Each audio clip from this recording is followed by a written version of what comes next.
All right, we have reached the end of the road of our FFPC Playoff Contest coverage. Earlier this week, we unveiled the Boomer Opto. On Wednesday, we ran through a bunch of playoff scenarios. And tonight, we are joined by our friends from Establish the Million, a couple of spreadsheet virgins ready to roll up their sleeves and talk through all the nuts and bolts of this contest. We'll get some updated ownership thoughts from Pat, some lineup build ideas, everything else that has evolved and transpired over the week. Let's do it.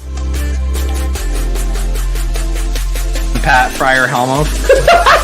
This is why I'm hot. Anita Handjob. Fix your site. Jamar. Alpha play chase. Are you kidding me? Kadarius Toney? You can't handle the heat. It looks like we're finally at this point. You're right.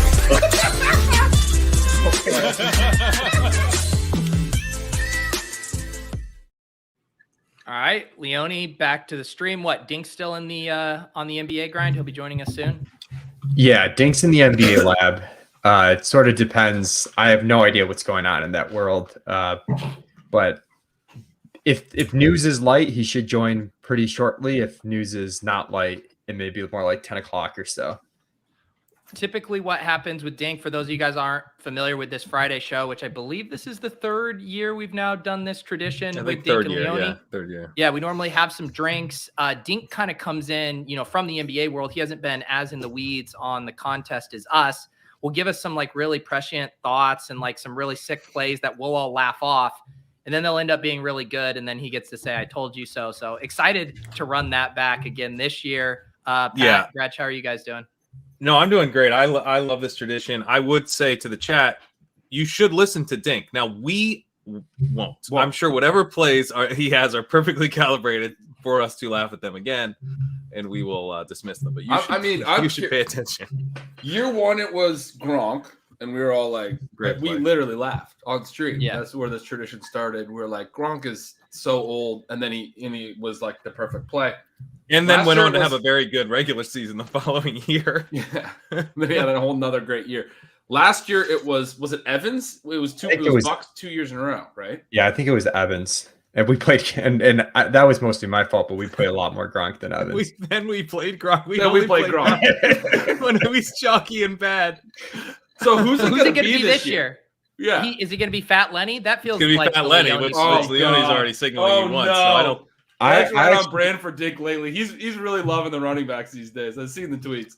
I actually think Lenny's like a pretty solid play. So Leone's in on it. Of course. So Mike, we've clearly been talking about this throughout the week. You've been behind the scenes starting to work on this as well. What are your kind of like overall thoughts on the contest this year? It seems like one thing we've all kind of agreed upon is it's hard to come up with like really creative scenarios for the bracket outside of kind of chalk finishes. Yeah, I got, as we were going through and kind of Ben and Pat had a little report of like the brackets we were assuming and like the matching them up with the odds. And my brain was finally starting to wrap around some contrarian brackets, because if you get one upset in round one, it does kind of like flow through kind of weird because it totally switches the matchups around. Like if the who's Philly play? Like in the NFC, I was working out like whoever they could play Seattle. If you get Seattle winning, they go play Philly. Right. Once the Giants win, they would go play. Giants win, they go play Philly. And then San Fran has to play, or not San Fran, then Minnesota / I worded that terribly. The point is, if you get like one upset, it messes with the bracket quite a bit. But the hard part for me has been more like, I don't know, like past years we've had AJ Brown versus Derrick Henry, and it's like super easy to flip what we're going to do versus what the field's going to do, because it's like we just dig in, lean into that leverage. And I feel like there's a little bit less of those this year, at least less that we feel good about that are like super obvious. Sure. Do we have that? Like, what's the closest we have to that? Because that we've had, like you said, the Adams, Aaron Jones, the Michael Thomas, Alvin Kamara, Eckler Keenan. But Eckler's a different type of running back. I mean, he's still a great play. Yeah. Saquon and not playing Saquon is one. ETN and Jake's receivers is one, because those are the types of running backs that are more like Henry to me. CeeDee Lamb and Pollard maybe. Yeah, it's mostly guys we like though, like Chase versus the Bengals, Right, Jefferson yeah. versus the other Vikings. I love how you said bagels because you didn't want to say Mixon. Mixon and then get pushback from us. I wonder if that's going to be Dink's call. That would get gross. I could see that. Yeah. Yeah. And like sharp. last I year, want to do it. What is our? We got to decide before we know his call what our target exposure on Dink's call is going to be. Is it 20%, 15%? We got to set a number. Cool. Yeah, I don't know, man, because he might come up with some random low-owned guy. We can't be 20%ing James Cook. Shelly asking a question that's just the age-old DFS question and basically a risk tolerance thing. I'll be building 3 or 4 teams. Should they all be completely different or be the same core of guys with tweaks on the fringes? This is, I mean, Leone, you can answer this one because you get this all the time for like 3 max DFS contests. Yeah, I guess my response would be like, where do you think your edge is most? Yeah. If you've got 2 players that you think are amazing leverage plays, like play them in all 3 or 4 lineups and build around that and get different around that. If you think your edge is more just like making smart lineups that aren't going to be duped, then you could make 4 completely different ones. So neither is more or less EV than the other in a vacuum. In the beauty of this contest too, like say you think Tyreek Hill is your edge and he's going to be underplayed by the field, the Dolphins can lose and you can still be right on your overweight thing with the Dolphin ended up in the optimal lineup. If Tyreek goes for 20 plus, he'll probably end up in the optimal lineup too there. So I feel like it's even less risky than like DFS when you're locking someone that they put up a 0 and you're like, well, I guess I'm, have nothing else to sweat the rest of the day. I feel like, I don't know, it's a little less scary to lock someone in FFPC across a few lineups. Yeah. The other thing I noticed too, as we're going through this, the odds of the winning lineup being the optimal lineup, I think, are like really low. And I don't know, in my head, I know in the past, maybe sometimes I got too tripped up thinking we needed to be optimal. But if you pick up a bunch of points on a contrarian move, even if you're not perfect, like you could definitely win this thing. Yeah. I mean, last year the optimal had Kendrick Bourne. We looked at it on Wednesday, 0.14% or something. He was definitely not in the winning lineup. We looked at him side by side. And he was like a 28 pointer, If you don't play Bourne, he's not killing you because he's in 0.1, 0.4% of lineups. But to your point, Leone, like if you do play him, you don't have to be perfect the rest of the way because you can pick up 30 points or 15 or whatever over the next best option. There are a number of those spots as well, like Seattle, like anyone from Seattle, anyone from Baltimore, Andrews, maybe Dobbins, anyone from the Dolphins. Not playing Saquon, like if you have Gano outscores Saquon, that's massive. Not playing Jefferson, there's like pretty big spots where if you just are right on one of those, you're going to be so differentiated.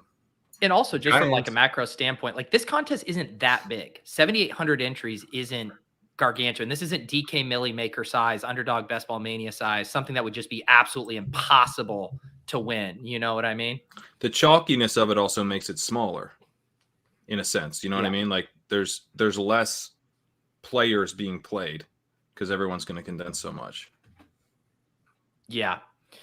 And that's the thing too. I've been thinking through a lot, we've been, what kind of combinations people are going to roll out. I think you are going to have these cores of plays that are cycled through. And we hit on like the Barkley and Jefferson one early in the week. Some of these matchups that people don't feel confident taking a stand and saying, hey, the Cowboys are for sure going to win. The Vikings are for sure going to win. And there's some really comfy mini correlations there. I think CeeDee Lamb, Chris Godwin, Lamb, I was going to say, I've definitely noticed. And I don't want, like, I don't think you can build a lineup with both of those guys. That'll probably be right. But like, it feels even more extreme than Jefferson Barkley. You definitely can't because it's a 12 spot lineup. But I'm like, every time I have messed around and looked at it, I'm like, I want to change one of those so bad.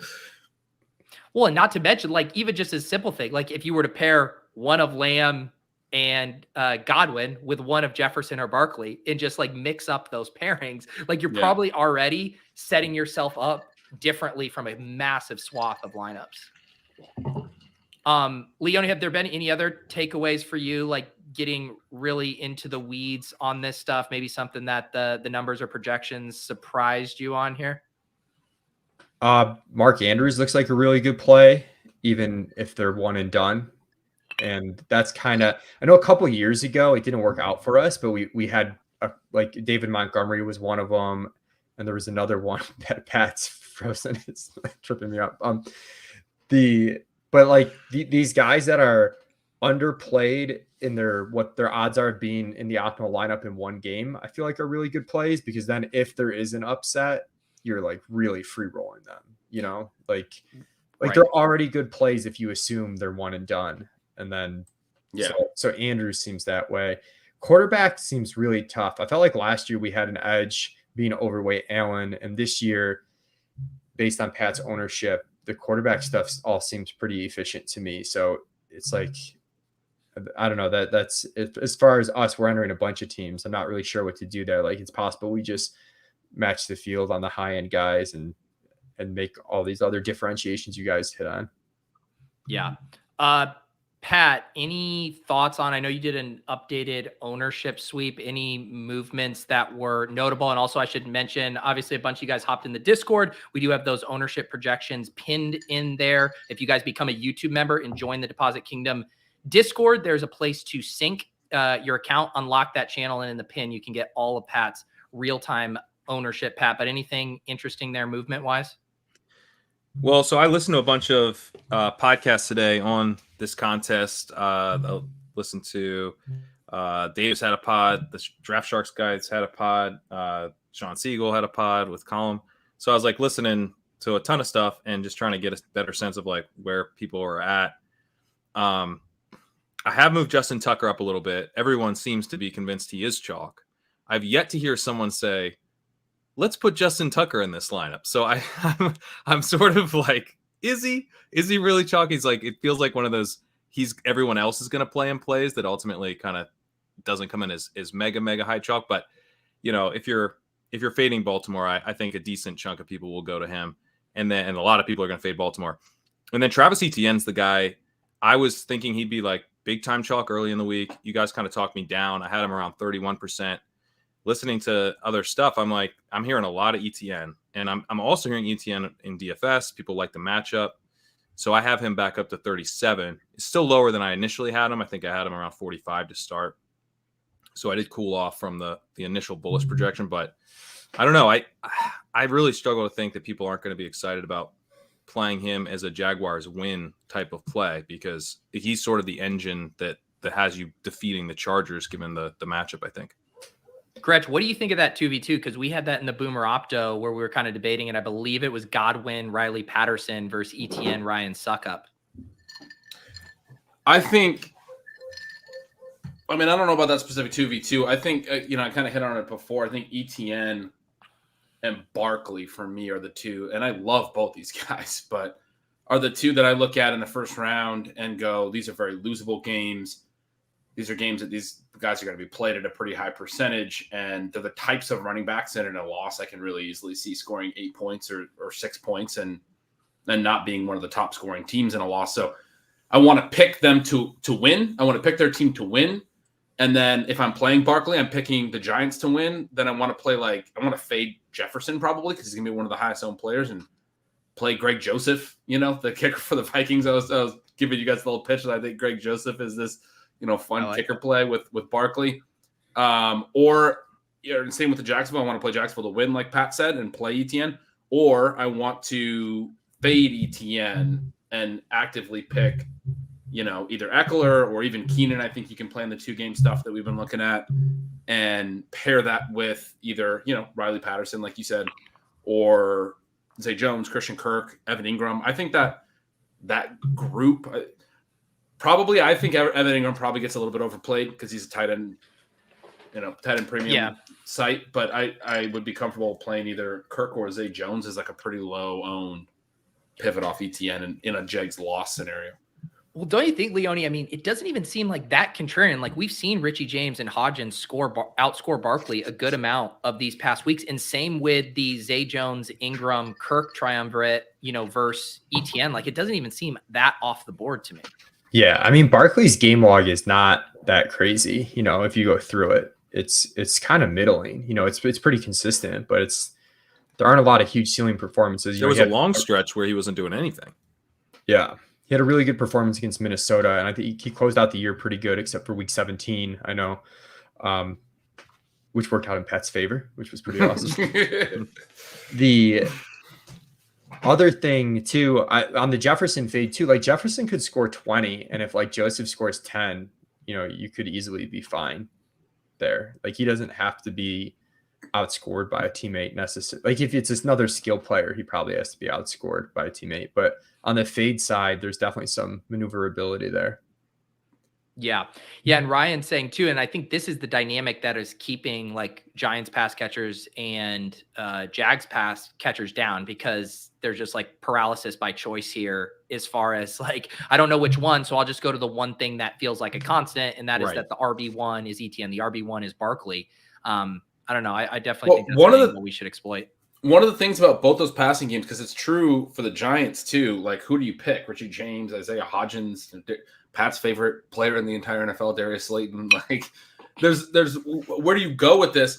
But the Jags have been incredibly concentrated all year. The reason that Evan Ingram had a 40-point game and Zay Jones has had a monster spike game and Christian Kirk has had several like really strong games is this is a concentrated passing game that is thrown effectively, and Lawrence has been good and the team has been able to throw enough. The pie's been big enough, and then it consolidates on one of those three in a given game. Like it is spread, but they can put up ceiling games. Like this is the type of passing game where we've seen that from all three of them. To the idea of like a loss or two of the losing teams, we need the two highest scoring players from 6 losing teams in Wild Card Weekend. A Jags pass catcher feels like, of the 3, feels like a pretty good bet to make. And it is hard to pin down, but that part of it I feel good about. And similar with the Giants, like it has actually consolidated this last month or so. It has been Richie James and Hodgins. There are 3, but there's not like a 4th or a 5th that's really involved in that passing game right now. It's really been the top 2 really has been Richie James and Isaiah Hodgins. Slayton's kind of fallen off a little bit. I mean, in terms of who's on the field, it's extremely condensed. I mean, right. Those guys, James, Slayton, Hodgins, and Bellinger are playing like 80 to 100% of the snaps. Right. Like in a playoff game, like those guys are playing 80. Those are the guys. So, and this is an advantage of us having multiple entries where, like Pete said, like if you're making one lineup and you don't know which of these to choose, you just go with Barkley. But when you're making 75, it's easy to be like, we'll play 5% Slayton, 5% Hodgins, 5%. I don't know. That feels high to me. I don't want 15% Jones wide receiver. I kind of do. I want to go to fade. I just want to fade. I mean, if you look at like the DFS projections around the industry and everything, like, I mean, I kind of do want 15%. Okay. I mean, yeah. Man. These guys have been, and so here is a quick peek. This is Pat's current Jags projection. ETN 37%, Ingram 21, Kirk 15, Patterson 13, Zay Jones 7%. I am starting to feel a little bit more ETN steam to where I wonder if Ingram is even that high. Yeah. Okay. I mean, honestly, I've been sort of keeping the lid on because you guys have been telling me I was too bullish on ETN's ownership, but give me the word and I'll raise it. I think maybe more like 41 or something. I was a little worried just because there was some concerns about his health, but like you said, Pat, like all the chatter this week about the matchup, how you beat the Chargers, everyone is on ETN in this spot. And if you're playing the Jags as a win, I guess the question is, if people play this game both ways, but they're playing it as a Chargers win, do you think they're comfortable with ETN in loss scenarios? So I was thinking through, ETN really pairs nicely with Keenan Allen because you're playing it as a Jaguars win and, Keenan Allen coming back. But I think ETN can get there with some explosive long runs and the Jaguars still lose. And then Keenan Allen is like totally fine with two games. You go to the Arrowhead with Keenan Allen, like you feel totally fine about that. So I don't think you can't play him with Eckler. You're probably going to need to do something else and pivot off some of the other mega chalk, but he pairs pretty nicely with Keenan. And part of the reason is that I do think he's not dead in a loss. I know he's not catching passes and stuff, but this projects as a high scoring game. Like he could easily get in the end zone in a loss. Yeah. And losses happen in all sorts of ways. They could be winning the game for 3 quarters and lose. Yeah. And here's the, to compare it, because I do think there's some, good analogies between the Giants and the Jags. And yet you see the ancillary giants who don't have quite the same name brand value. I mean, Leone's laughing right now because he sees Richie James at 1%. Well, I'm raising this up now. I was seeing Leone fist bump. I mean, us alone, we're probably looking to get this. Leone has like a 20-point ceiling projection on Richie James this week. This is our Kendrick Bourne. This is our chance. We just talked about how you don't chase Kendrick Bourne. You don't chase Kendrick Bourne when you have Jamar Chase. You guys know we're live on stream, right? We played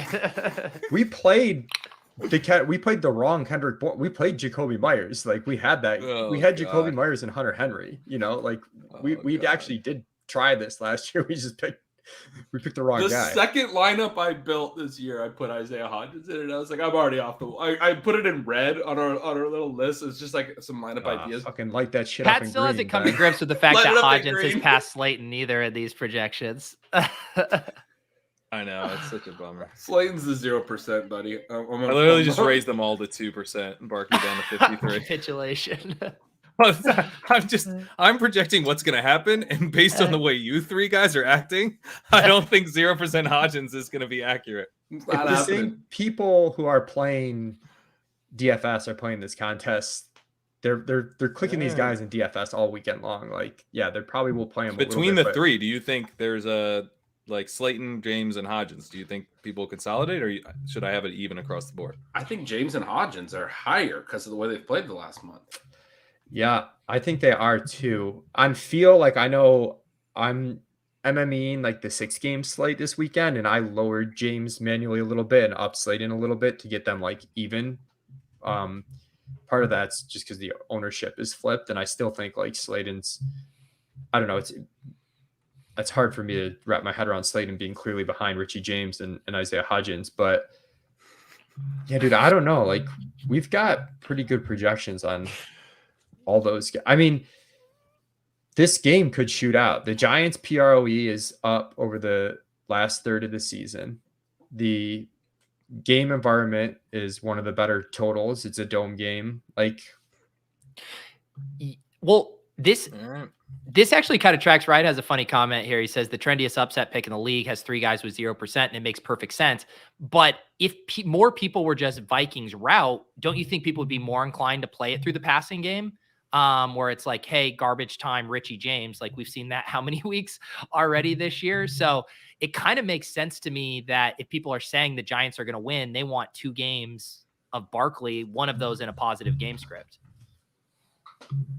I wonder if I just have the Giants fade too high. Because to me, I'd rather just fade the Giants. You guys are saying like, let's dabble with the receivers. And if people have that mindset, then even if they win at the Vikings, one of these receivers is going to outscore Barkley over 2 games. Just putting that out there. That's my hot take. I'm with Greg. That is hot. It's hot. I mean, I don't know if I'm quite there, but I definitely think it's possible.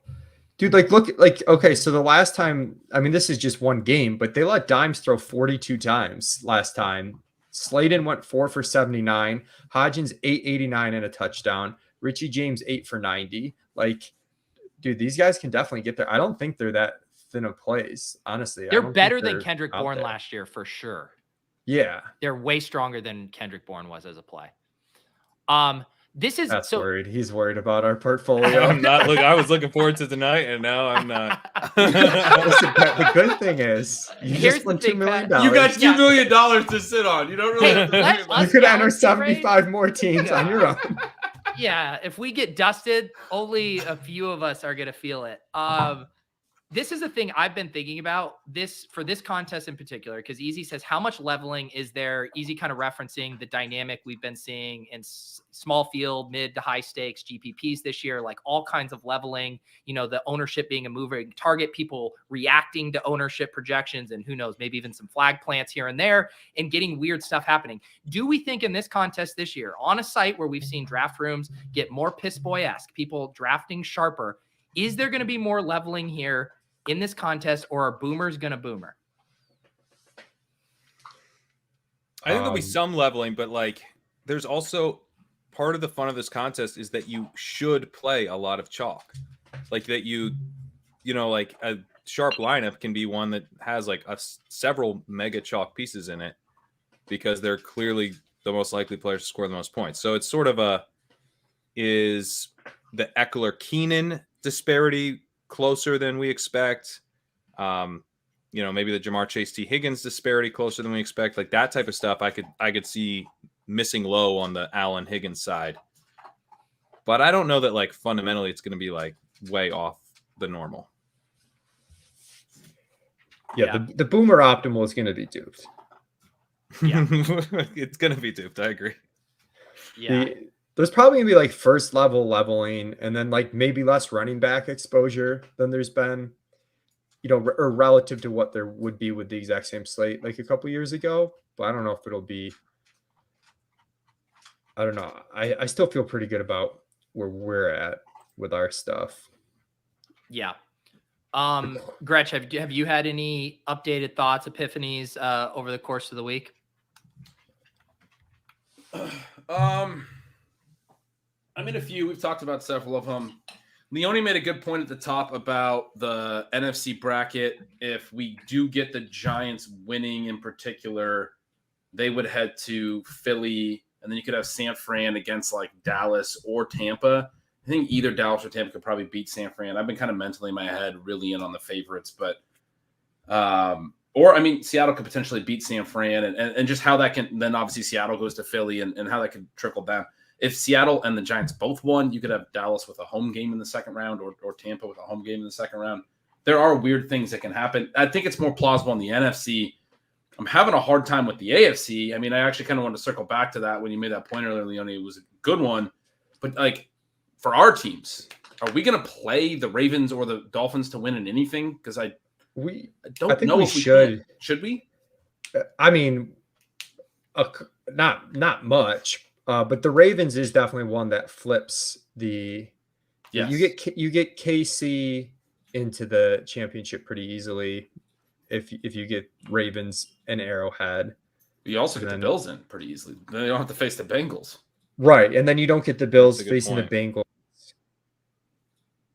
The one that like I'm also having trouble wrapping my head around, I'm probably underestimating, but like I really have a tough time having if it plays out chalk in the first round, having the Chargers or Jaguars beat the Chiefs in Arrowhead, which I think the Chargers could beat the Chiefs. Yeah, I'm probably underestimating that. But again, like you guys setting up that comparison thing, I think helped. Like when we ran different brackets, I think we started to get that like evened out a bit. Yeah, the Mike Will back fracture and knowing that he won't even be playing in the KC game next week has me a little bit less excited about the Chargers are still so, thinned out from all their injuries all year. They don't have Slater at left tackle. I mean, a lot of the things haven't come back. Their skill positions were the part that was really getting healthy. Defense is playing better, though. Yeah, that's true. Jags defense has been playing well. Sean was getting me. I think that's all schedule. They've had the easiest schedule. I think they're 30th in passing DVOA still. It's like it's like laughable. Their schedule's been laughable. On Banana, Sean was getting me a little charged up about the Jags potentially being.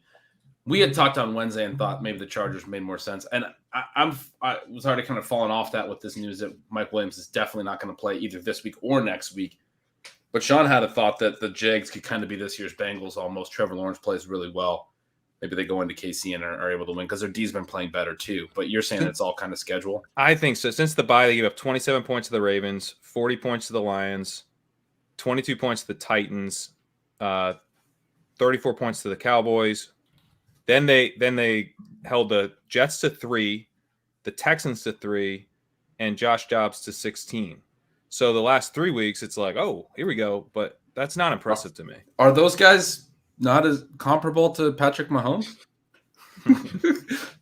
Zach Wilson in a monsoon, not comparable to Patrick Mahomes? I think Patrick Mahomes would, like when I have Jags to KC, I want that to be a Mahomes lineup. Like I think he lights them up. So here's my question about are we playing either of the Dolphins or Ravens as wins? To me, you can play Mark Andrews in a loss. You could also play him in a win.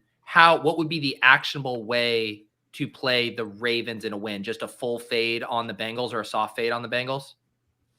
Yeah, that's where you could go Higgins. That's where it gets tough, is if you have the cojones to actually do some sort of fade on either Buffalo or Cincinnati. I think I'm more likely to do that on Cincinnati than Buffalo. I mean, the spread is meaningfully different in terms of odds to win the game. I mean, I could see maybe doing that, but like, yeah, to your point, like most of the time you're just taking the optionality that like you get an extra game out of Tyreek or you get an extra game out of Andrews, and you're still playing a skill player on the other side. Yeah. But maybe you pivot to a secondary guy. With a low total, I mean, I guess you could do the Bengals D. I was going to say playing McPherson kicker.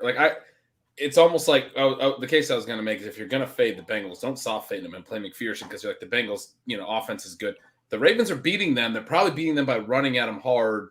You can maybe play Dobbins. I mean, maybe Dobbins runs for 180 yards. That's really the only other guy who you could, without lighting money on fire, Dobbins is as far down you can go on the Ravens. Yeah, but then I think you're at a point where you're considering full fading the Bengals. You're saying Burrow's throwing for 200 yards. Like they are not working offensively if they can't beat the Ravens. It's not that the Ravens are lighting up the scoreboard and getting into a shootout with them, right? Yeah, probably not. I could see a Bengals fade in some capacity. Yeah, a Bengals DST maybe. So if you do that, if you do a Bengals fade, then obviously Chiefs would be at home versus the Ravens, and the Bills would be at home from the Jags. Would that alter your strategy for the rest of that lineup on the AFC side? I feel pretty good about just going like chalk Allen Kelsey, I think. Yeah. In that scenario. This is the thing that keeps making me pull my hair out. Is like, even when I talk myself into a 1-game upset, I don't think that team is good enough to then, like the Ravens can maybe win against the Bengals. I don't think they're good enough to then go win against the Chiefs. Now I just think it's Chiefs Bills. It's okay. It's Chiefs Bills. It's also like, what is it? It's 2 blowouts. And to some extent, it doesn't matter.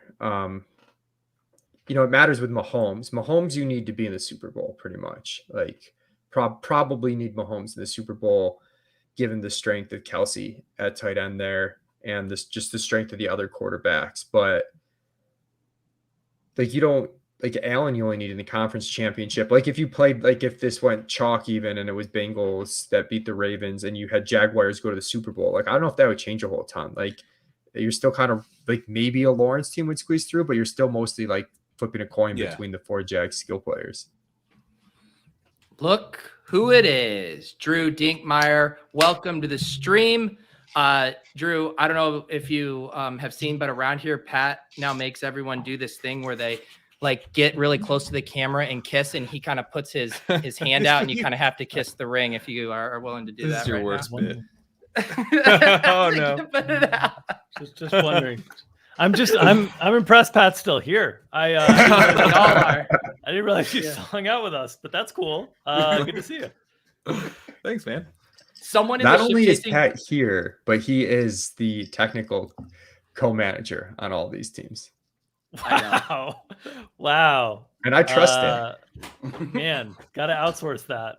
Davis Maddock can be had for a fee, I'm sure. A small fee.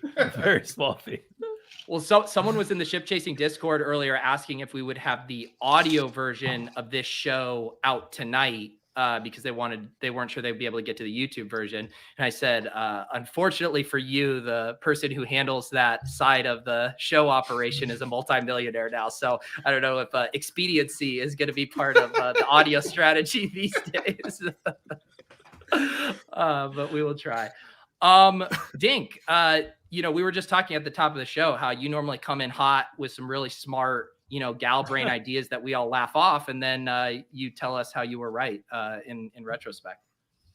Well, I like that usually Gretch remembers something that I said that was sharp and suggests that I was right, and we forget all the other stuff that I say that was probably total crap. So I'm going to really rely on Gretch. I have no idea what I even said last year. I just remember the year before I said something about Gronk. And that took hold. So you've been the Bucks whisperer. You got Mike Evans last year and Gronk 2 years ago. Oh, did I? Amazing. Yeah. and we didn't play them in our lineups. Yeah. Okay. As always, I'll try to get up to speed on this contest because all I've been doing is drafting the Gauntlet. So that's my entire playoff exposure these days. How many entries are you at? Can you rival Davis's 109 mitten drafts yesterday that he revealed to me he did? I'm at 111 Gauntlet drafts. So okay, all Wow. right. So I can rival. Wow. Are you I tell multi-table? everybody how busy you are with NBA and to give you a break, and then you come on here and talk about 111 Gauntlet drafts. Yeah, look, I don't sleep much these days, and when there's NBA games going on, I work on NBA. When there's not, I draft Gauntlet teams. It's just what it is. It's the double-edged sword of bragging about how many drafts you do. Is a lot of other people in your life come out of the woodwork saying, "When were you doing all those drafts?" Yeah. Yep. So Dink, do you have any, like, we've just been talking through various kind of playoff scenarios. If we could envision any upset type stuff involving the Ravens, the Dolphins, we haven't talked a ton in the NFC. We did go over the Giants stuff. Pat is bewildered by our Richie James, Isaiah Hodgins love over here. But do you have any like upset takes for like the macro bracket stuff? So the way that I've been playing things, I think it's really hard in the AFC to get away from the three teams that everybody thinks are way better than everybody else, the top three seeds. The Chargers would be the team that I think is talented enough to make a run, but I just really do not trust them in any way, shape, or form. And then in the NFC, I think it's pretty wide open. So I've been taking shots on, I'm pretty heavy in the Gauntlet. I'm pretty heavy on Bucs stuff, Dallas stuff, just kind of betting on like if whoever wins that game can make a run is really what I think. Purdy's been great. Obviously everybody's obsessed with Purdy now, but he has played some relatively softer opponents. We'll see when. I don't think tomorrow will be a challenge, but we'll see when things ramp up in the playoffs.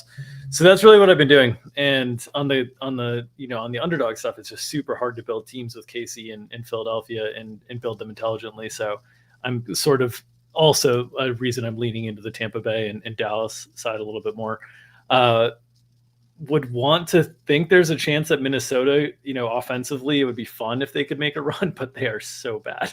So, those are the teams. Tampa Bay and Dallas are the ones that I'm kind of. So, who's your highest owned Tampa Bay player? Because you zeroed in on the Bucs again. Who your highest owned Bucs is? Yeah, I mean, I think the playoff Lenny thing is a real thing. We knew it. We called it. We got it. So, we got it. So excited. Playoff Lenny. So, I think that's kind of a real thing. So yeah, that's the guy. That's the guy most. I mean that on the Gauntlet though is relative to like ADP as well. Like Evans and Godwin are a little bit tougher to snag. But ownership adjusted, we have to be overweight, Lenny. I'm not even going to fight it. We have. I did want to ask you, like, in my head, I just see scenarios where, like, even in a loss, like, we see like 8 checkdowns to Lenny and he finds the box. Like, so I'm just curious how you see that Cardinals thing where, it's just ugly as hell and he gets there. Yeah. Andy, basically, if the playoff Lenny thing's real, I guess that's the question. There's still been a lot of running back fantasy points in this backfield, like they've still been there as bad as they've been. It's just been somewhat split. Hey, God, I mean, I know this sounds like a typical take from a ship chaser, but hasn't it been like a true rotation between him and Rashad It's been White? a true rotation. Near 50-50. Yes.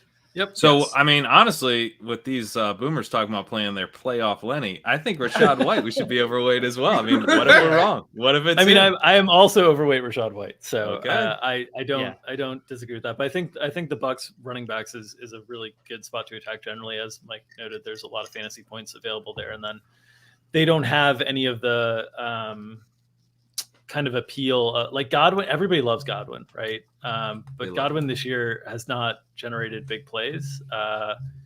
It's just been kind of like 8 yards at a time all year. And then Evans, obviously, like, the last week of the season that counted that people cared about, Evans went absolutely ham. So that's going to be fresh in people's minds as well. I would say, oh, go ahead. Oh, sorry. I was thinking like Godwin, I said the Jefferson, like if Jefferson scores 20, he could still like not be in the lineup in a loss. Like Godwin, I think people are overplaying his odds of being like good in a loss because they're like, oh, his floor is so high. He's going to go 8 for 80. And like, the soft fade could still win out pretty easily if he goes 8 for 80, right, in a loss. And the thing that's different, I would say, about the Bucs running back, say to ETN, who like hasn't been catching a lot of passes and might be a dud in a Chargers win, is like you could easily see the Cowboys like blow out the Bucs and Rachaad White or Lenny like have 17 points just with 8, second half checkdowns. Like that's very live. Yeah. So yeah, Godwin, there's 4 receivers or 5 receivers that have a open score on 538 of 42, which is not good. Noah Brown, DeAndre Carter, Gabe Davis, Chris Godwin, and Marvin Jones. That's wide receivers 73. They're all tied for wide receiver 73. I think Godwin's been like way dustier than people realize this year because there's been so much volume, and it's just been like enough that it's not disappointing people, but relative to the expectation of what he was pre-injury in terms of efficiency, that hasn't been there in any way, shape, or form. And the underlying metrics aren't good either. I agree with that. I think I would make a case that it's been better late. That there was talk when they played in Germany. Remember, like on the broadcast, who did they play in Germany? Seattle. That he was saying that he finally felt ready to go in that game. And I think kind of from that point on, I felt like he's been a little bit more. I could totally agree. He's looked that way, especially early. Early was really bad. Yeah. It was like all really 1 yard, 2 yard passes. It was gross. Dink, you mentioned wanting to maybe think about scenarios where you could play the Vikings on a deep run. We were talking about this earlier in the week. Like if you play the Vikings as a deep run, you're playing Jefferson, and then the entire field is playing Jefferson, even in Vikings in a loss. And so that's why it's like hard to capitalize on even a contrarian Vikings run. Yeah, it's really hard. It's also, I would imagine it would also be one of we'd get like the equivalent of the national championship game in the Super Bowl if the Vikings went on a run. I mean, like, so like, I don't know if I could handle a Vikings run. Even though I think my Gauntlet teams would probably benefit from it because I have a whole bunch of Dalvin Cook and Adam Thielen and TJ Hawkinson. Have you been taking Thielen over Osborne? I've been mixing it up. Good. But I had this conversation on ETM with Leone that I thought there's maybe it's all eye test and not spreadsheet version data analysis, but it feels like Osborne has maybe usurped some of that role in a meaningful way the last few weeks. Yeah. I think with the Vikings run, the most likely way they do it is that they play the 49ers in round 2, and then the Buccaneers or the Cowboys is going to the Eagles. So I feel like you're playing Jefferson, and then you're probably hard fading or soft fading the Giants, and then you're probably playing like Debo or Kittle on the 49ers. And that's essentially like how you differentiate from all the rest of the people who are playing Justin Jefferson. Yeah, and that's what it goes back to that simple thing we were saying. Like if you're not playing Jefferson with Barkley, you're already off to like a decent start there. Yeah. And then to your point, maybe you're not playing him with CMC, the next chalk running back they would face in the bracket. Right. And then I think once they're in the conference championship, you can do whatever you want with an Eagle or, a Buck or a Cowboy. At that point, you've gotten enough off the chalk. You're fine. Yeah. Does anybody have QB takes? Like, are we just going to be boring at QB? That's my QB take. Not really, man. Yeah. Early in the week, we were like, let's do a ton of Allen. But then we also had run like all Buffalo Super Bowl scenarios early in the week. And then also who scripted those up? I actually think it was you. You did like 4. We're all looking for the guy who did this. And then Pat raised his ownership too. So it was like if Allen's going to be, if there's the potential for Allen to be sub 30, like we could go like really high, but if he's going to be in the 40s, it seems like accurate. Yeah. I think he's in the 40s. I think he is too. I mean, So Pete, not to cut you off with the Allen thing, but like, what do you think about like, are we going to dabble at all on the surprising Super Bowl run teams, like at quarterback? So yeah, that was going to be my next question there of like, how far down this list do you want to go? You know, I know our stat chasing guys on Tuesday were talking about Brock maybe being like more efficient around like a 5% usage rate, and he's going to probably come in under that. I wouldn't necessarily be opposed to that. Definitely into Burrow as an option, but I do struggle going like super off the wall, because especially with some of these other teams, right? Like say the Chargers, the Jags make the Super Bowl, like the way Lawrence and Herbert play, I feel like there's a really good chance the skill position player is still the optimal play in a Super Bowl run. And with Allen and Hurts on either side of the bracket, and as like top favorites to be the opposite, the opposing quarterback to a run for a Lawrence or a Dak or somebody. I mean, those guys with how much they run would be the quarterback in those scenarios. You can obviously have a Lawrence versus, Dak, I guess, or Purdy. That would be it, right? Lawrence or Herbert versus Purdy, and it could be Lawrence and Herbert. But like, I look at this and the way the bracket's set up this year and everything, and I'm like, how far down do we want to go? I think the fourth name. That's where Burrow. That's where I'm at too. You guys will murder me, but the one QB who does pop if his team goes to the Super Bowl is Brady. Pops. I knew you were going Brady. Well, it's Brady and Lenny. Let's go. It's like Purdy doesn't pop too much, even in a Super Bowl run. Brady pops like way higher than Purdy does. Like, so I would definitely play Brady ahead of Purdy. Obviously, Purdy seems more likely to go to the Super Bowl, but if we get to the final round with a contrarian Brady, like anything can happen. Shut the fuck up. Brady's not going to the Super Bowl. You could play Brady at like on two teams, right? And we'd be overweight the field, like. Right. What odds would you guys put it at that Brady already knows who he's playing for next year? Like 100. And it's not the Bucks. It's not the Bucks. I don't know where he's going, but I'm pretty sure he already knows it. He's already really checked out. Where you go? Oh, you're saying he's checked out? Yeah, of course. He's ready. He's out. He's out the door. I'd be fine doing just the top four, though. Yeah. I mean, Dink, do you have any of these other ones you'd mess around with? Unfortunately, I'd agree with Mike that Brady would be the only one. Because if you think if you think about so let's just play through teams that get to the Super Bowl. Herbert could probably carry his team offensively in terms of point scoring and be like the player you'd want from that team. But in that scenario, you're going through two of the best teams in football, most likely, to get there. Brady, I think he'd be I think he'd be a really good bet to be the leading scorer of his team. Lawrence, I don't know. I guess he spreads it around enough they could, but I don't see any shot that they could really make a run. Purdy feels awful to me. Purdy feels just like a really terrible play. And then the one lean on the top four guys that I'd say is like Mahomes feels great to me.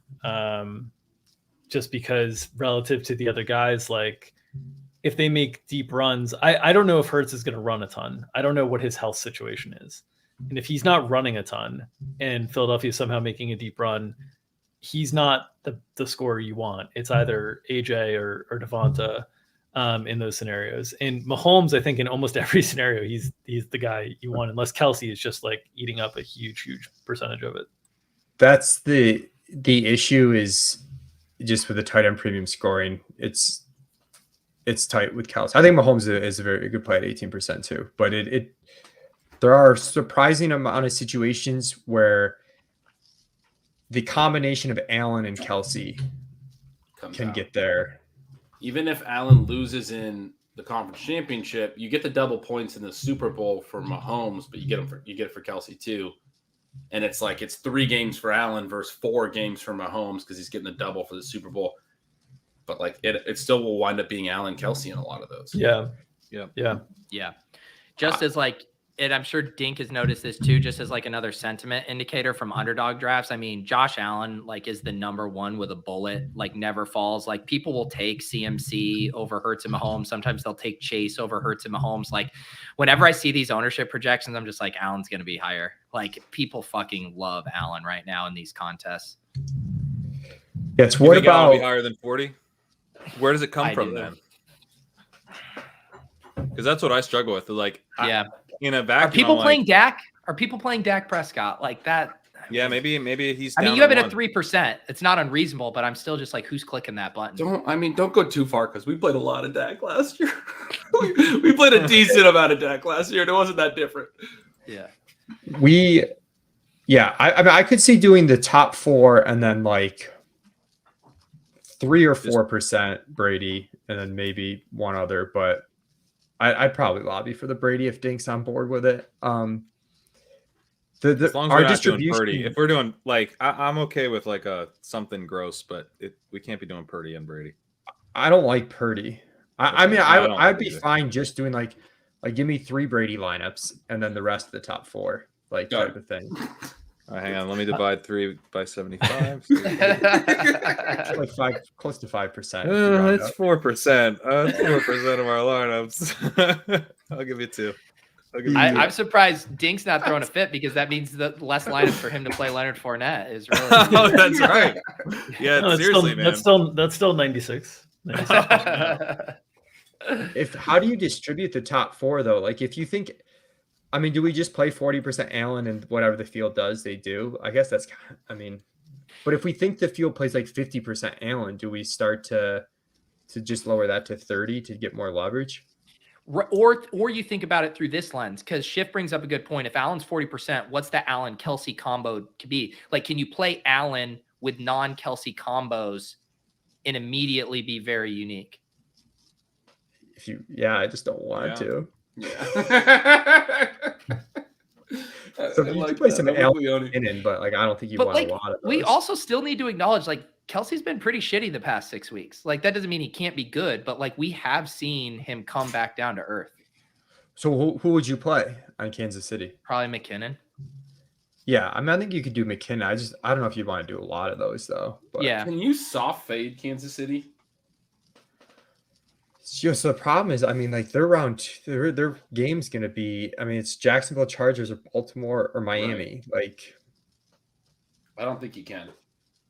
Yeah. I feel better like soft fading Cincinnati. I don't know. Maybe I shouldn't. I do think based on this convo, Juju's going to come in at like 5%. I think I think I have him at 1. Yeah, I think he's lower going to than come in 5. at like 5 because people are going to be like, You want to pull up KC? I think I have him at 1. I just, by the way, I raised Allen to 43, dropped Prescott and Purdy to 1. Just trying to squeeze in some more Allen. Mm-hmm. Yeah. That's probably about the limit with this quarterback crop, but Right. I mean, maybe there's less Hurts. Maybe people just really aren't into playing Hurts. But the thing is, I projected like 33% Allen last year, and he came in 23. It was one of my bigger misses. I mean, Allen can lose in the second round. Like the Bengals can beat the Bills. That's a tough matchup. Yeah. And then Hurts is like the chalk in any scenario. I mean, as long as the Eagles make the Super Bowl, but like Hurts getting the Super Bowl bonus and getting 4 games and Allen only getting 2 is going to be Hurts, right? I also want to play a bunch of Allen, so I'm not going to raise him to the point that we decide not to play him. So we could just we're not going to not play him. It's just like, do we play like 40 to 45? There is some bias here. 30. I think the thing that I'd almost do, Pat, is like if you think about the Hurt stuff, I do think there's some recency bias here with people worried about his health. He didn't like tear things up in that game against the Giants. He didn't play well at Chicago before that. Like that is colored in people's minds right now. Like people aren't excited to click Jalen Hurts, especially when they think of the opportunity cost at quarterback too. Like that's my only thought of how people are thinking about Hurts. That might be true. I listened to Davis's pod, and he was like saying he thought Hurts was going to be mega chalk. But then he also said Mahomes would be mega chalk, and then he also said Allen would be mega chalk. Ryan with a great comment. Ryan with a great comment down here. Pat talks to an accountant for the first time and is already fudging the numbers. Beautiful. Jesus. Wow. That's Yeah. a hell of a comment. Okay, so Burrow. Yeah. Is the 4th. What's our distribution here? Like, let's say we do the top 4, and then you guys throw me a bone on 3 Brady lineups. How are we are we just matching the field basically?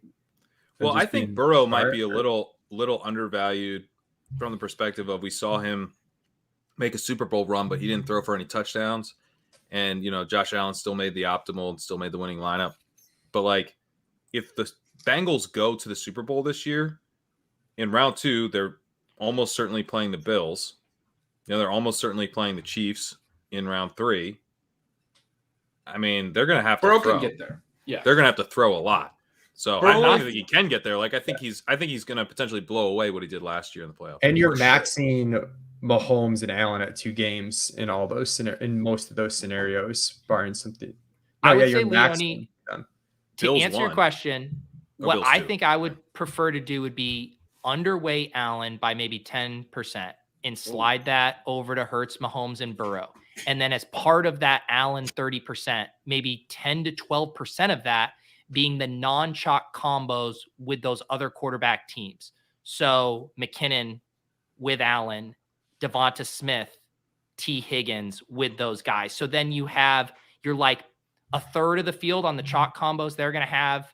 And then the other third or whatever is kind of like unique pairing. You'd be That's like smart. sub 20% Allen Kelsey stuff. Exactly. I'm terrified of going underweight Allen, to be honest. But I'm not I was saying- going to say and I don't think this is right, but my gut is like 50% plus Allen, like 40% Hurts, underweight Mahomes, play some Burrow, and that's it. Like that's where I'm more with and it's you probably there, not yeah. right. That's kind of where I lean. Because Mahomes to me feels like he's got to get to the Super Bowl. Yeah. He does, but he's also got a pretty easy. He's got a bye and a somewhat easy round 1 game, and then at worst in a neutral site. I just think like if we are wrong and we are under on this Allen stuff, and then we are trying to be over on Allen, and then we end up just slightly over because the field is jamming him, that doesn't feel good. But I think if he's so the case I tried to make the other day when I was saying I think he could be 50% or higher is that I also think efficient is 50% or higher, because I mean we saw last year you can get there in 2 games. Hurts gives up the extra game. Neutral site AFC championship game. Neutral site you get this really unique path. Dome potentially. Dome neutral. boner. He basically is a 1 seed with an extra game. He's He a never 1 has to seed play with on an the extra road. game. There's Yeah, no it's way he pretty can play on the crazy. road in a true road game. Only a neutral site. I mean, and the way Yeah, he scores I don't think we points. should go underweight Allen. I really don't. Maybe that means I have the ownership too low. It probably does. But I still don't I think mean, we if should you go look underweight. at the chat right now, I mean, the Everyone sentiment wants to is play him. extremely bullish Allen. Yeah, What's the efficient Allen is my question, Pete. What do you think it's unreasonable? The efficient Lamar Allen could be Jackson, 50%? in his big time season, 2019, 2018, whatever that was, he was 55% owned. I Do think you know the other 50% is probably efficient. I think like 40% is efficient. I don't think it's 50. Dude, like Hurts and Mahomes could potentially have like not hard paths to the Super Bowl. Like, and then As long as we've we play already 40% Allen, good. I guess I won't be pushing for like 50, but Well, I'll what do you cap it think at of my thought, Pat, of just being very intentional with the combos you're playing around Yeah. Allen? I like that. Yeah, because you're going to be. I mean, one, you're capping your Chiefs games to a little bit. You're also capping your Bengals games to 2. So maybe those are less chase. Maybe you play a little more Higgins with Allen. If you're playing a lot of Allen, I think you're considering soft fade considerations on Bengals and whatnot. Like the one thing, this is the challenge that I've been having with the Gauntlet stuff, where I'm loading up on like Bengals teams, is I'm a little bit concerned. Baltimore's defense is very good, and I'm a little bit concerned that the first game, especially like the Gauntlet's a different format, you have to get out of the first round. I'm a little bit concerned about like, can they put up enough points to get out of the first round? So I've been trying to build teams that have some players from games like one-offs and stuff, and then Bengals onslaught, so they can come back in later rounds. But that's the risk for the Bengals, is like, what if the first game is kind of slow? They have to settle for a bunch of field goals. They end up, holding off Cincinnati, and then they get knocked out in the next game, and it's essentially like 1.5 games instead of 2 games from an offensive perspective. So I do think if you're playing Buffalo heavy, or you're playing Allen heavy specifically, you want to think of ways to be lighter the Bengals generally. That's a good call. Yeah. I think I would still want a lot of Allen Kelsey because of the 12. I mean, so this is a 12-man rosters. You can take some of the chalk. But I don't know. Especially you definitely can. on the Bengals side. I think, yeah. I still want to chase, like, I don't want to get in the where we're like, oh, the field's playing this much Allen, so we have to up it. Like, we should almost be thinking the opposite. Sure. Yeah, I was more like when like Pete floated 30%. I'm like, I don't want to do 30, but I also don't want to do 50. So I'm kind of in the 40. Like, regardless of what the field does, I feel like 40% is good. In my defense, I've kind of been independent of the ownership, where I sort of all week, Leone, you know, we've talked about it a little bit. I've been kind of like, let's play a lot of Allen. Like, he looks like really good play. He does look like a good play. I think 40 is about right, though. So, like, I feel like if we play 40, he just comes in where he comes in, you know, like. Yeah. I'm cool with that. But like when you think of the scenarios, right? Like you look at the Bills game last week where they, you know, pretty much handled the Pats and Allen was just fine, didn't go nuclear. And like that could easily happen in this spot against the Dolphins. Pick six, punt return, touchdown, whatever. Allen has a muted game. And then you have a really tough game against the Bengals. Like the paths to Allen failing aren't as crazy as it seems. I know when we looked at like how he pops even in 2 games and can end up in the optimal, I get that. But you can really tell yourself a story where he also doesn't get there and the field is overplaying it. I also like Gabe this year. A little bit of Gabe. I think if you're a little bit of Gabe. The thing about Allen for me is they do get that second game at home. And if he gets to 3 games, he can get in the optimal in a lot of scenarios because there's not a lot of good quarterbacks this year. And the way that it splits out, there's not a lot of other good Bills options, the way the puzzle pieces fit together, right? I think you're right, Pete.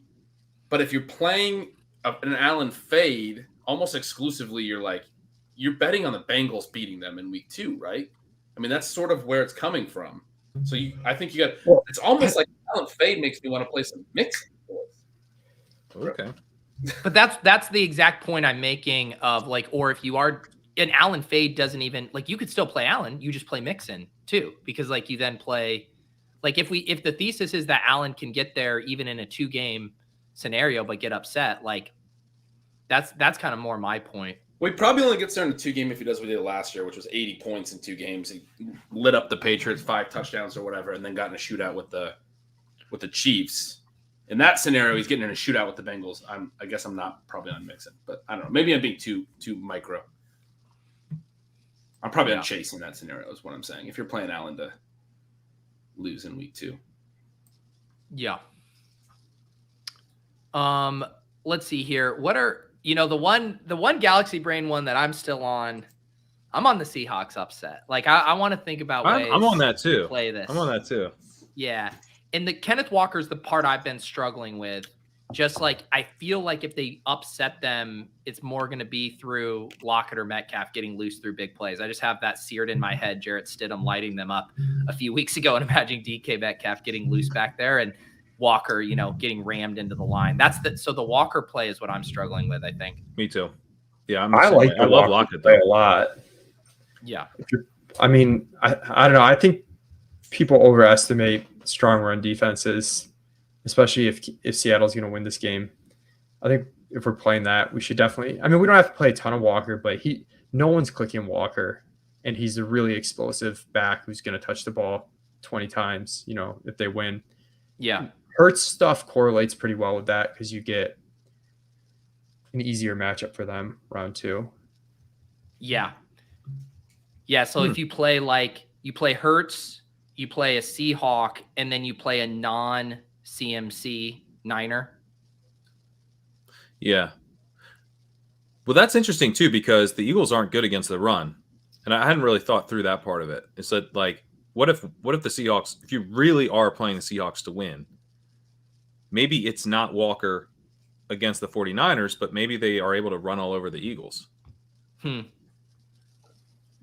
Yeah.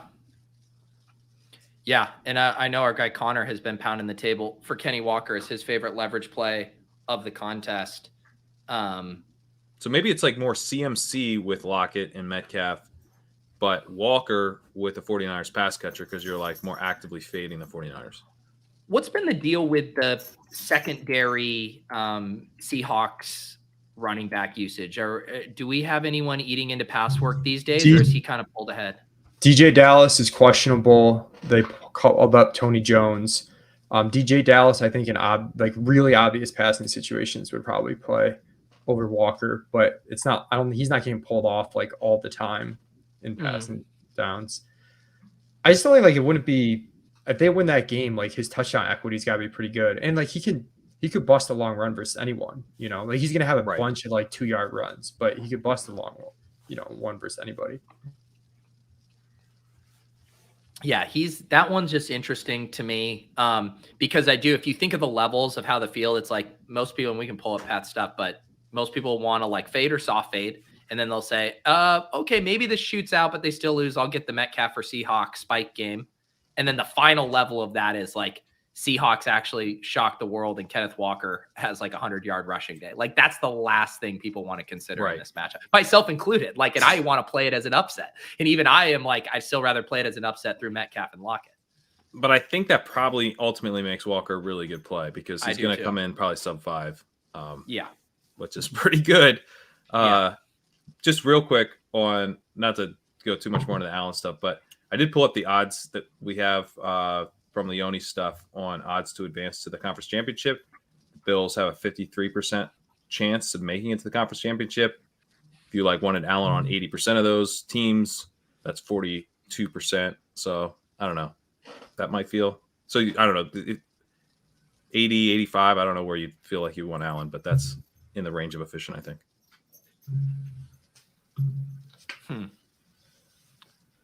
That seems high. No, you were saying 42 is the range. 42, yeah. If there's a 53% chance they make it.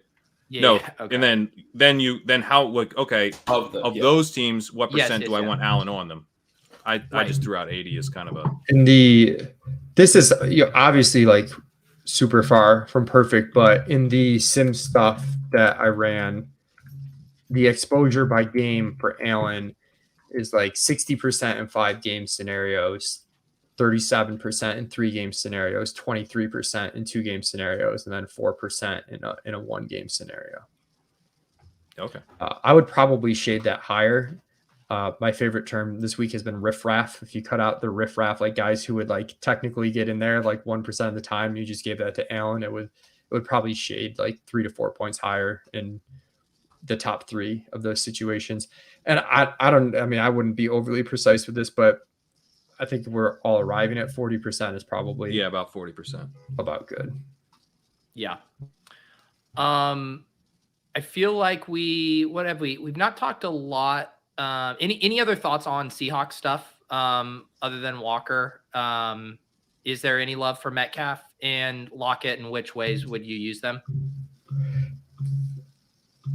I'm watching the weather in that game. I don't think it's going to be an issue, but I have heard some rumblings that there's a storm earlier in the day that seems like it's going to be gone by the time the game's there. But, sometimes, storms delayed by a few hours or something that could change. But, man, does that ruin any thoughts on kickers in this game? You want to shying away from the Myers and Golds? I lowered the kicker ownership quite a bit just because I heard enough of the weather concern that I figured people will go to the DST instead.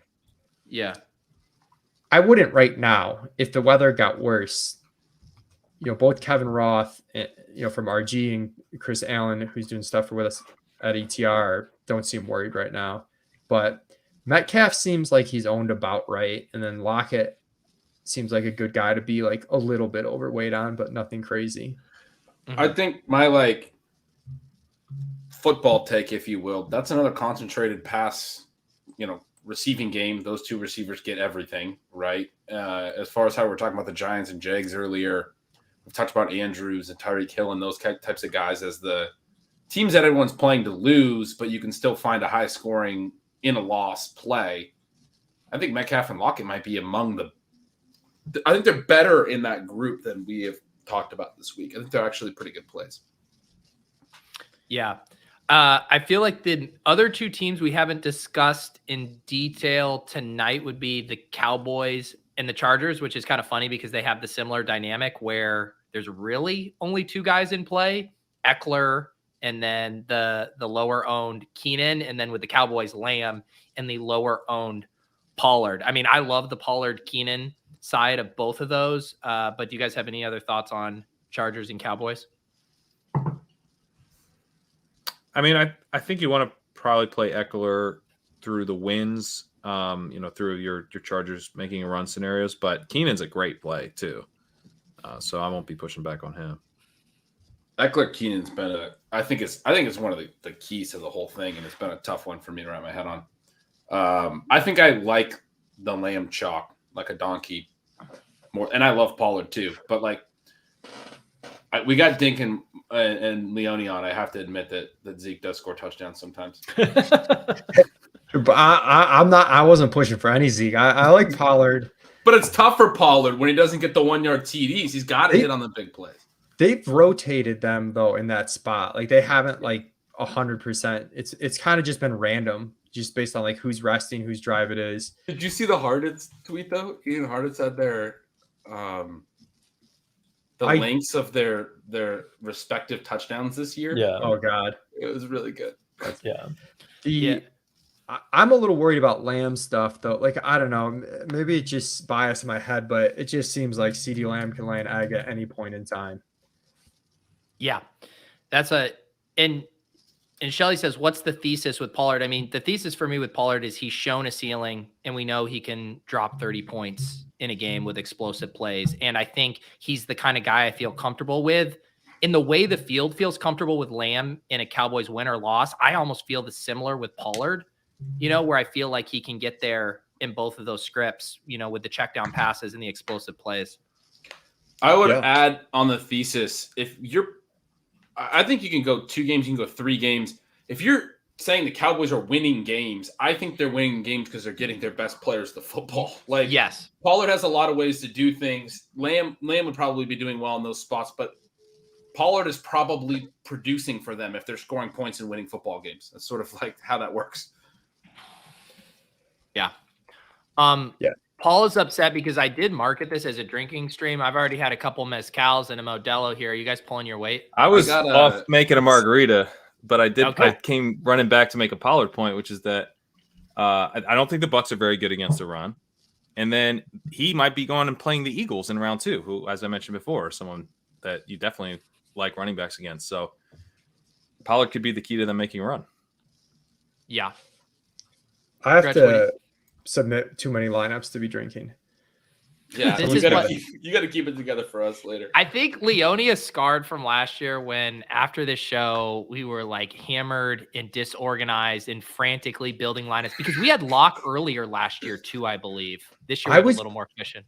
Going to the Bills game too, and it was the first game, and I think that and then I remember I was like driving. I was waiting to leave as long as possible, and I finally left, and then the fucking Lenny news came out, and then you guys were scrambling really to pivot to Keyshawn Vaughn, right? Was it Keyshawn Vaughn pivots? Yeah. Oh God. Yeah. We were all like, what would Leone do? How much Keyshawn Vaughn would he let us play?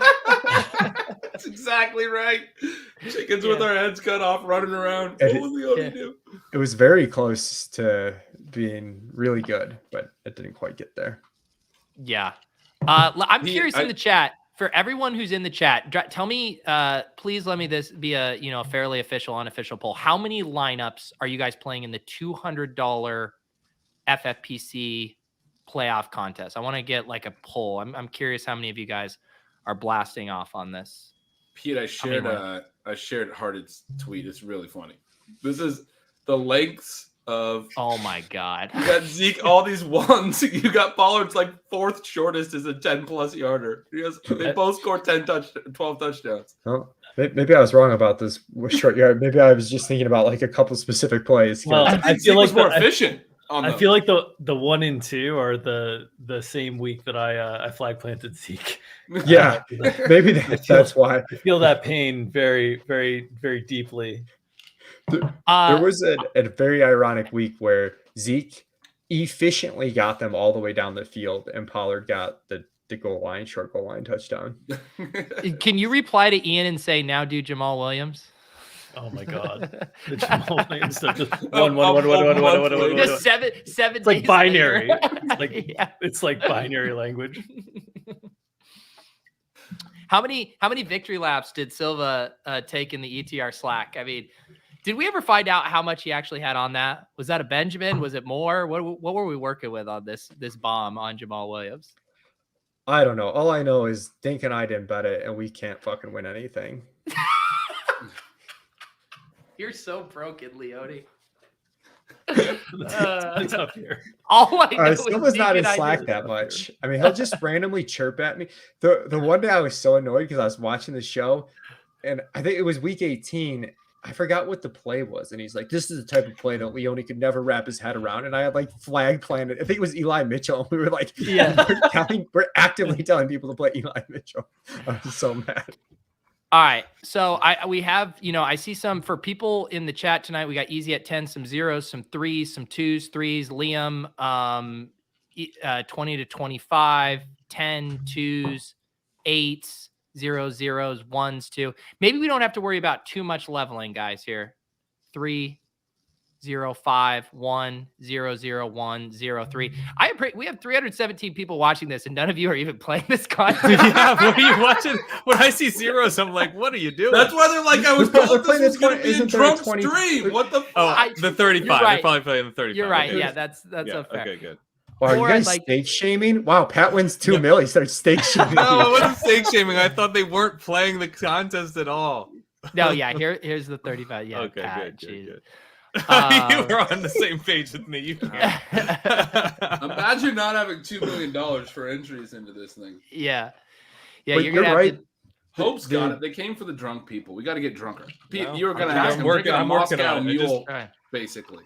Yeah. I had like an appropriately ratioed margarita, and then there was a little more mezcal in there, so it's a big one. Yeah, Pat, do you know what I realized the other day? I love margaritas and make margaritas at home. I had never made a mezcal margarita at home, so I finally got myself some mezcal and have been making mezcal margs the past few nights. They're excellent. Yeah. Dink, how's it going in the NBA streets these days, man? How are you holding up? That's a big bar. Not well tonight. Uh-oh. Not very well at all. No. NBA streets are just a grind, just an absolute war of attrition on everyone who's trying to participate. Yeah. Kind of like if you had an NFL Sunday 4 days a week. What is it like? Miserable for like 6 months. Yeah. For 6 months. How do the like NBA GPP streets compare to like the NFL GPP street? Like where, like, is there the leveling stuff that we had going on in NFL, like the ownership movements? Is it just a completely different thing? No, it's completely different because there's so much chaos with NBA. So you get news that changes the whole dynamics of the slate every night within 30 minutes of lock. So there's not like time to think and level. There's just like, there's time to react to the news as best you can. And then I would say, the big kind of contrarian decisions people are making are just like essentially like shifting the build instead of like playing like a stars and scrub, getting a little bit more balanced and stuff like that. But generally people are just trying to manage all the news and information that's coming in, or trying to set themselves up to be able to take advantage of future news and information that's coming in. But it's not like the great thing about NFL is like we have these slates that set up where I'm going to know all of the information I need to know before I make my late swaps. In NBA, the games are staggered. So the late game that you might be waiting on news for, that you have like some decisions to be made, you might be looking at your team and you're like, well, 3 of these guys are in the first quarter. Like, I don't know how well they're doing. They're going to end up doing on the slate. So it's a very different game. It's also much chalkier than NFL, Yeah. which even by this year's NFL standards, it's much chalkier. Yeah. Well, we're happy to have you in the football streets, and it's good to know you're finding time to plow entries into the gauntlet, unlike someone who had 2 million on underdog and pulled it off. Pat, how many underdog entries do you have so far? Like, you should be plowing. The fact that you haven't maxed this is just Spoken like a true investor. I'm trying. I mean, what, like, Now Pat, you're what do stake shaming me. I fired I'm a lot not at the stake meeting, shaming dude. you. You're out here listening to I'll every. stake shame, Pat. Yeah, Someone's stake got to shame. do it. Yeah. Yeah, you should be at the fucking wild card Thunderdome this week. Wild card Thunderdome. Is there a Hey, if they do a big dog, they do a big gauntlet. Let me know. Should we make a team? I was just gonna say that. Yeah. That'll get ready things to get going. off this stream and actually start the work, which we have hours ahead of us. Yeah. We've made 8 teams so far, so there's 8 out of 75 is not bad. That's more than we had at this point last year. We're way more organized this year. I think we're in a good Yeah. spot. Ben, I don't know if you saw, I got the pair percentage report for like all the players. I had to delete some of the riffraff though, because it's, as you notice when you start typing in teams, the reason why there's such a lag is because of that, all the formulas in that sheet because of that tab dying. Yeah, I assume that was it. Yeah. I'm excited for where we're at this year because we're more organized. We're less like we're looser. I feel like we're good. We're gonna crush it. We were playing tight last year. We're all we were playing pretty tight. loose This is how you last win. year. This is how you win. We're about as loose as it gets. yeah. I don't know if you're remembering last year. He's not. To be fair, it was It pretty just difficult feels to remember loose now. anything the next day. So I don't remember any of it at all. Was it good? Was it fun? I can only assume I was tight. I can only assume we were arguing a lot. I do think we I hit meant a like sweet- we're not arguing a lot. We're loose like that. I think we hit a sweet spot at one point though, where it was like me and Pat were doing teams. Ben was like watching our exposures. I remember that. I'm that. terrified That for you to say what I was doing. Well, like one of you, I think, was watching the scenario exposures, and the other one was like watching the individual player exposures, and we did kind of get in sync there. Yeah. Last year. I remember I was looking the other just recently at last year, and we have like an assignee line for who's making those teams. And Pete, you made a bunch. It was Leone carrying the most weight, Pat carrying the second most weight. You made a bunch. But there's a point later on, Pete, where it was Overzet / Gretch on a few of them. Like we were making teams together. Tag teaming? I'm not sure why, but there were a few of those. yeah, you guys were all making teams, and I was just letting you know, managing the exposures. I'm like too high on Brady, too low. Yes, On I remember that. I remember that. That was Mr. actually super Coxon. helpful. That's right. You were Coxon. Yes, that's what it was. Dink. That's Oh my right. goodness. Yeah. The chat demanded a Brady team, and because I'm too poor to just toss this into the 200, this is going in the 35. So let's build a top Brady team for the 35. Holy shit! All right. Are you hard right now, Leone? You seeing that right there? Oh, I mean, that's pretty exciting. It says a lot about the NFC bracket right there, right? I feel like someone's got to alert the ETR video team of that little clip. Yeah. They can do a lot of work with that. Yeah. 22. Write it down. Frank Duffy asking, did he miss any Dalton Schultz takes? No. We glossed over anyone not named Pollard or Lamb. Does anyone have a Schultz take? Too thin? I haven't heard Schultz mentioned once. I've lowered him a few times. I think I have him around 10 or 11%. You've got him at 8. I think you can play him. I've lowered him. I think you can play him in a Brady team. I mean, you can play him in a Cowboys loss, right?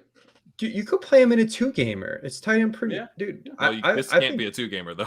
People forget. no, it's this tight end can't. premium. But I just I think Schultz is a small overweight position. Oh, here's one at tight end. Would you play any Dawson Knox? Wow, he's been hot lately too. I don't think I. That Dawson only Knox thing, so like- hot right now. What is his highest catch total on the year? Like, do you need 2 touchdowns for him to get there in this format? You probably need 2 touchdowns. Yeah. Or a Yeah, loss, the tight but end you're premium probably not doesn't getting really a help loss. him. He's one Yeah. of those players where the Yeah. tight end premium almost hurts him because Yeah. the tight ends get like an advantage, but he doesn't. He went 698-1 against the Dolphins. He had a 7 for 70 game. But yeah, most of his games are like 3 to 4 catches. Kittle's kind of the same way too. So if you're playing the Bucks to the Super Bowl, who are you rooting for in round 1 to make their path easier? Like, I think you're rooting for both the Giants and the Seahawks if you can get them both, because then they get a home game. Oh, in the second round. Seahawks. Yeah, The Seahawks were to upset the 'Cause then the Niners. Seahawks That would make go to things Eagles. Really nice Yeah. for God, Giants. we're That- really that's the getting- path. I mean, this is a $35, so let's get weird. I mean, we should just take Barkley, right? If you want to play Giants to win.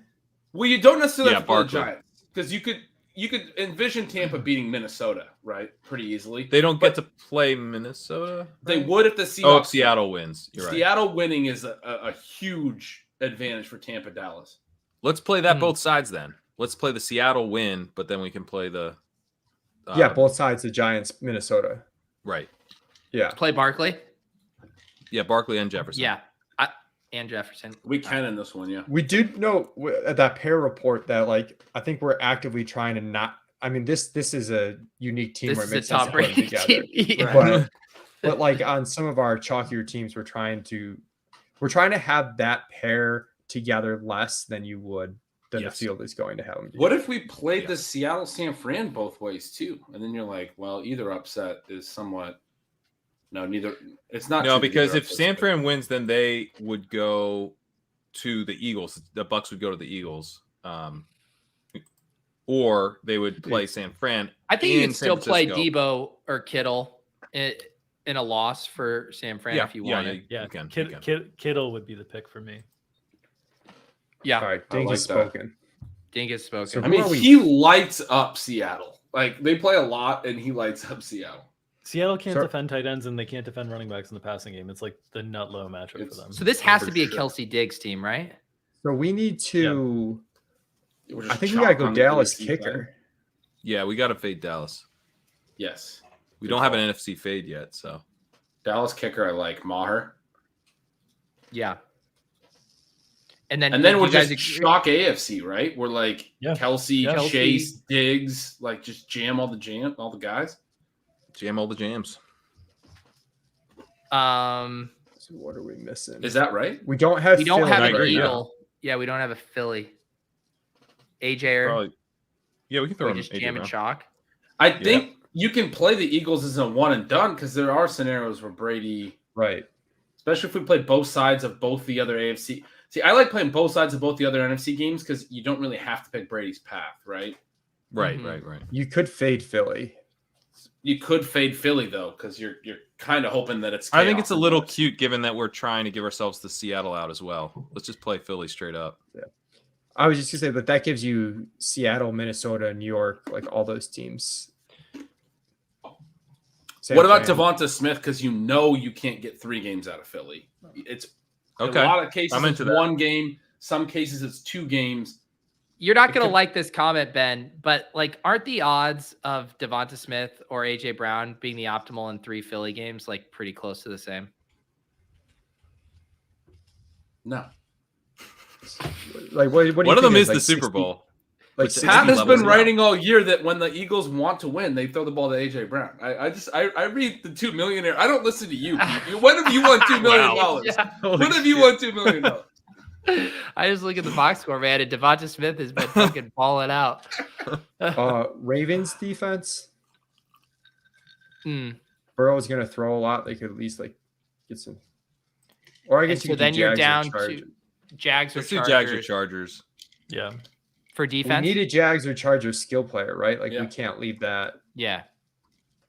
We're just playing. We can just full fade Miami and Baltimore and be like, Yeah, we're playing AFC the way that everyone wants to play it. So who do you think is the best? Jags and left- Keenan.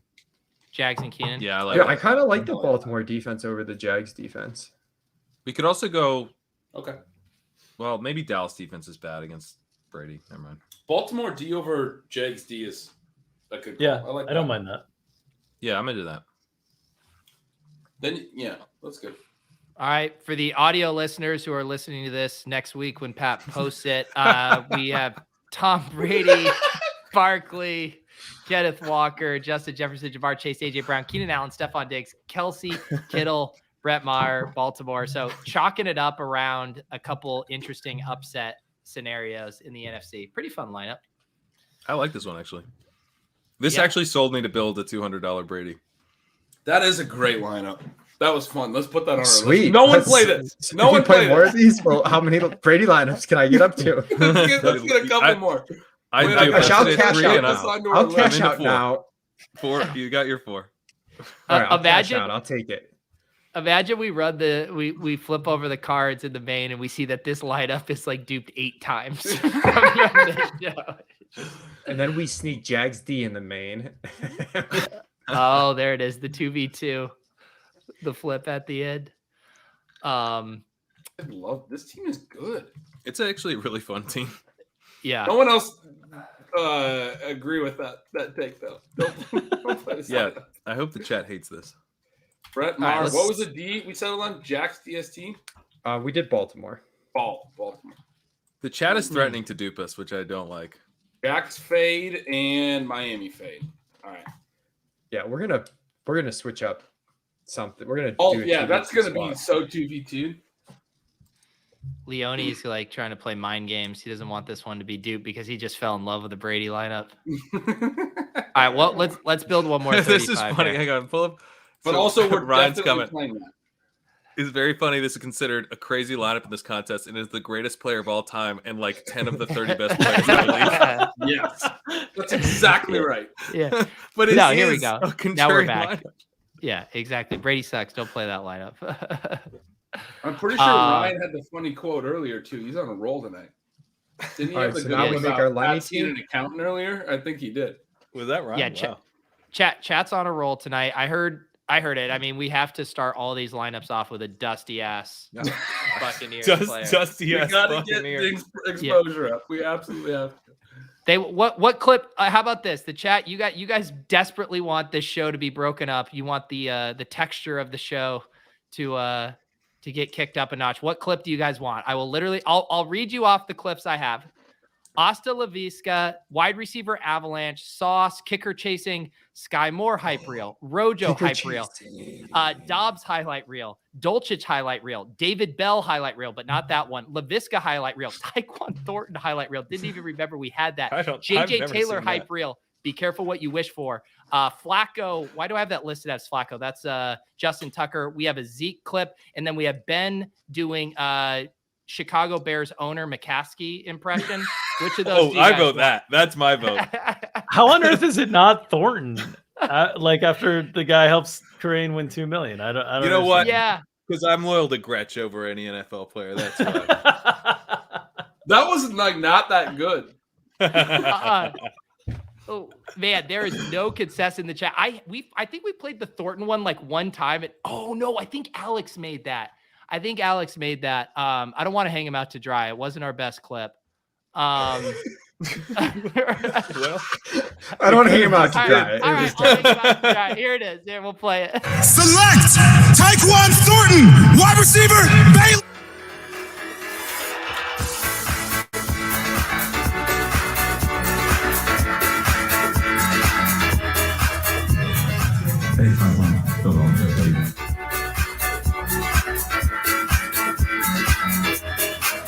Ship chasing calls, the alphas answer, so I'm here.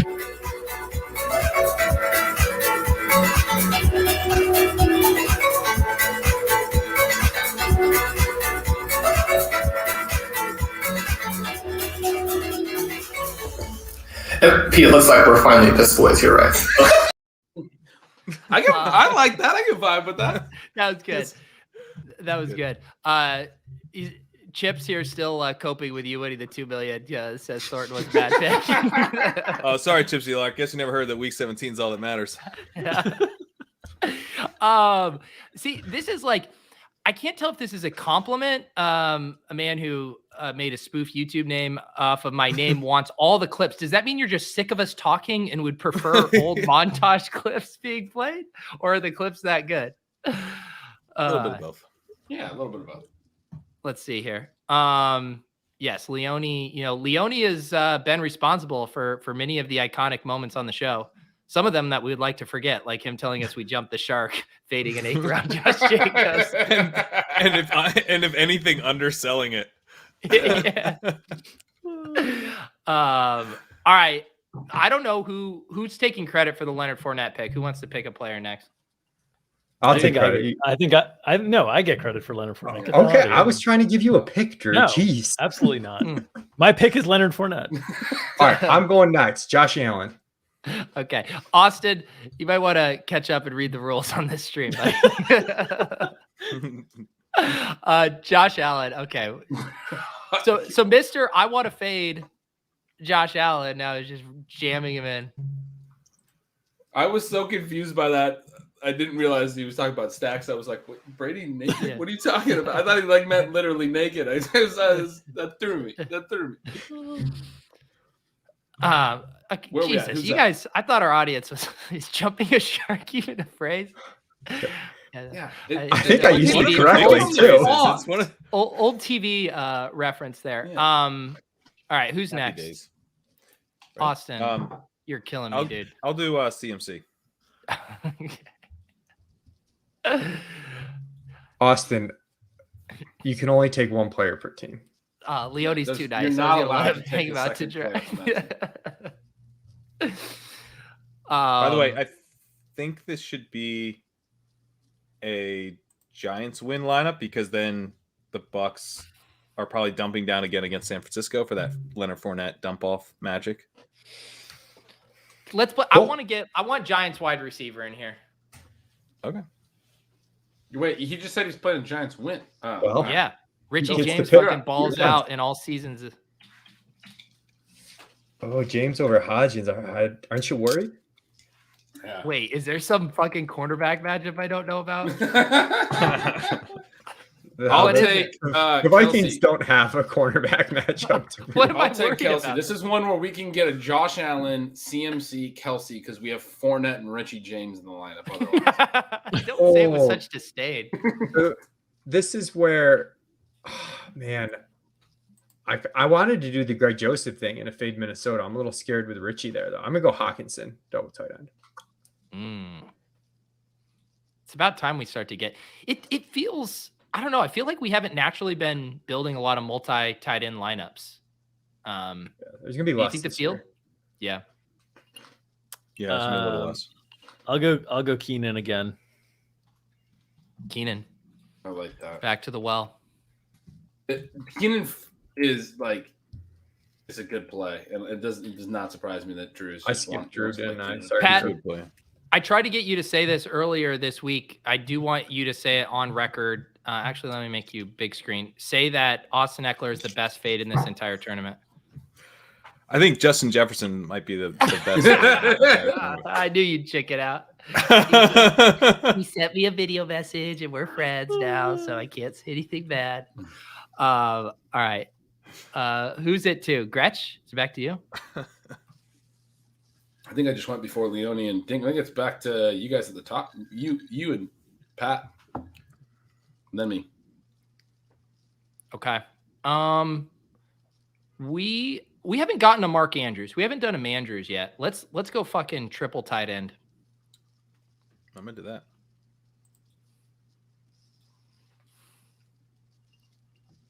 What games don't we have? We don't have. We don't have LAC Seattle. Jacks. We don't have. No, we I'll have go LAC. T. We don't have Higgins. Jacks. Oh, we do have LAC. Okay. Yeah. T. We don't have Higgins. We don't have Jacksonville. We don't have Minnesota. No, we do have Minnesota. We don't have So Jacksonville. is there any games Dallas? No. though? We have all the games covered. Okay. We don't We have still Philly, don't have Philly. Jacksonville, Dallas, Miami. Oh, Miami. Philly. Yeah. All right. Well, I'll take AJ Brown. That's easy. On brand. Very on brand. Place kicker, maybe a little Riley gotta be- Patterson or Mayer. Patterson or Mayer? Yeah, Mayer probably. I think Mayer. Is it Mayer? I thought it was Maher. I think it's Maher. Okay, Well, we'll I mean, go I'm Mayer. reading it. Mayor sounds like something. I call him the mayor of Cowboys Town in my head. Why wouldn't you say Dallas there? Cowboys Town? Mayor of Easton, whatever. Just let it go. I thought you were gonna say Dallas. Let's see I here. like Seattle D as like a low key. Like they're playing a rookie QB. Like San Fran can still win, but he could throw a pick six, right? I'm with it on the Galaxy brain. Although, do we want Seattle D against CMC? Yo, did I He's miss a getting Mayor of multiple. Easttown joke? Yeah, You did, It didn't go over that well. It didn't. Sorry, I I would have tried. laughed. Thanks, Mike. I appreciate that. I didn't realize that's what you were going for. I didn't realize it until Mike came back and asked about it. And I saw that whole show. I didn't even see the show. I just tried to get some jokes off. Good show. Good show. Kate Winslet. Show. The accents were a little. As someone who grew up like right around there, the accents aren't that thick. It's not Mississippi. I mean, my God. DST. Austin figured it out, I think. He's got the laugh. He just my bad. once the teammates were grayed out, once they'd been used, it clicked. I think this has to be Jags D. What are the Jags, Miami, and Seattle? Seattle against CMC. Yeah. Is Jags really that bad, or is Seattle really that bad of a play that we can't even? It's not that it's a bad play. I just don't love it Just against the with chalkiest play in CMC, the tournament. Yeah. But he's playing multiple games. He can get. I mean, you think other people can feel that way? FFPC scoring is purely about turnovers and touchdowns and sacks and stuff. I mean, they probably won't get a lot of sacks, but you get a couple pick sixes. I have Seattle D pretty chalky. Maybe do you guys think that's off if people don't want to play with CMC? I think they will not be super chalky. I would imagine they're either a fade or people are on Metcalf. That would be my guess. They're going to be one of the last choices among the fade teams to play at defense. Yeah. Okay. I need to raise their fade then. Because I think I have their fade about right, like overall fade about right, but it's probably too much to the D. Yeah.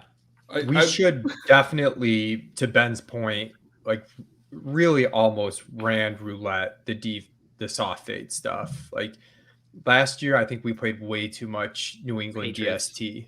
Yeah. Because it's like the field jammed New England DST. And you know what I'm feeling right now, man? I can't tell if we're like in the next level where it feels like if it's actually contrarian or not, but like Jags D feels so comfy whenever we click it, and I can't tell like if that's going to be popular. I think it might be. I think Davis was saying they'd be a good play as well. Why? I might have wasn't the optimal last year Pitt DST getting steamrolled by Kansas City round one? Like, was it?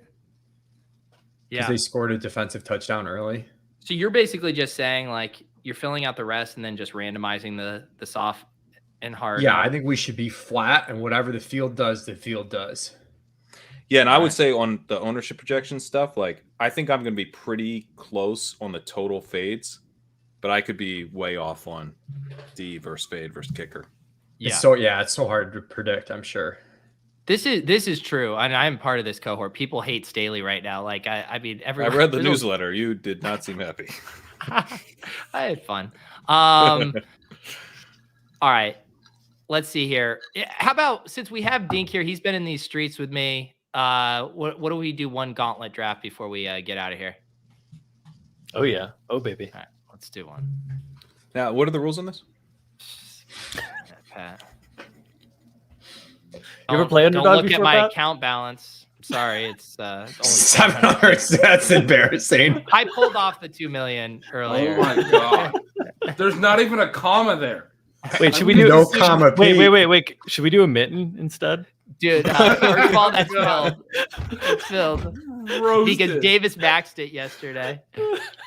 Pete, you might have to play the sauce thing just because you're getting sauce for your compounds. Yeah, I will. And I see all of our friends join this. Gormanji, Harbs, Chipsy, Shit the Achievers. So nice little badge room here, which means you guys literally can't not a make any single non-badge. No, because everyone here Isn't is that- watching the show. That's good, right? It's be good for good. this. It's probably Yeah. good, yeah. Yeah. It's Did odd. ETH really go up 10% today? All right. It did, yeah. The Time whole to crypto market's sell. booming right now. I don't Time know to sell, baby. These diamond hands need to sell for more basketball teams. Must have been an unusual influx of capital into the crypto markets. What Pat? are the chances? About $2 million into the crypto markets. Pat, I was telling someone in the chat, like Liam was like, what if Pat, rolls his money over into some shit coin and becomes a billionaire? And I was reminding him of that shit coin for like the energy that was going to put like green Oh my energy on the God. blockchain in Yeah, that was like Australia a that you convinced me to huge buy in shitcoin. 2017. Yeah. Yeah. That it didn't. It did not. The roadmap, they didn't follow it. It didn't work at Just all. Well, I keeping you got Pat updated. into It like did work. doing research on shit coins, and then because Pat had like a background in like energy stuff, he's like, dude, this one sounds legit. And so I just like plowed into it. It was not. We're on the clock. Oh God. Building these Mahomes teams are difficult. Burrow. Why? Kelsey will come back to us, I think. I know, but then you're Mahomes, starting out with Mahomes. 2 zeros from your first 2 picks. It's just hard to advance. Oh, come on, yeah, we're Dink, gonna stop being figure a it out pussy. though. We'll figure it out. Put There's baby in a 5 corner. sharp guys in this room. We can do it. Yeah, That well, was nice of you. we were so sharp, we wouldn't have tried to do that.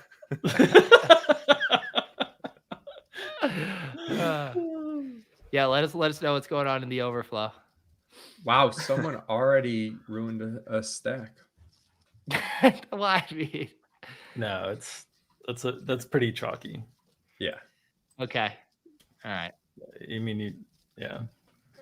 we're doing it. We got Sorry, it. If, not Dig, conferring if with Diggs the board. gets back to the Josh Allen owner, that's the gold mine. No. Usually Cards will usually take- goes usually it goes to the CMC owner if it stop gaps.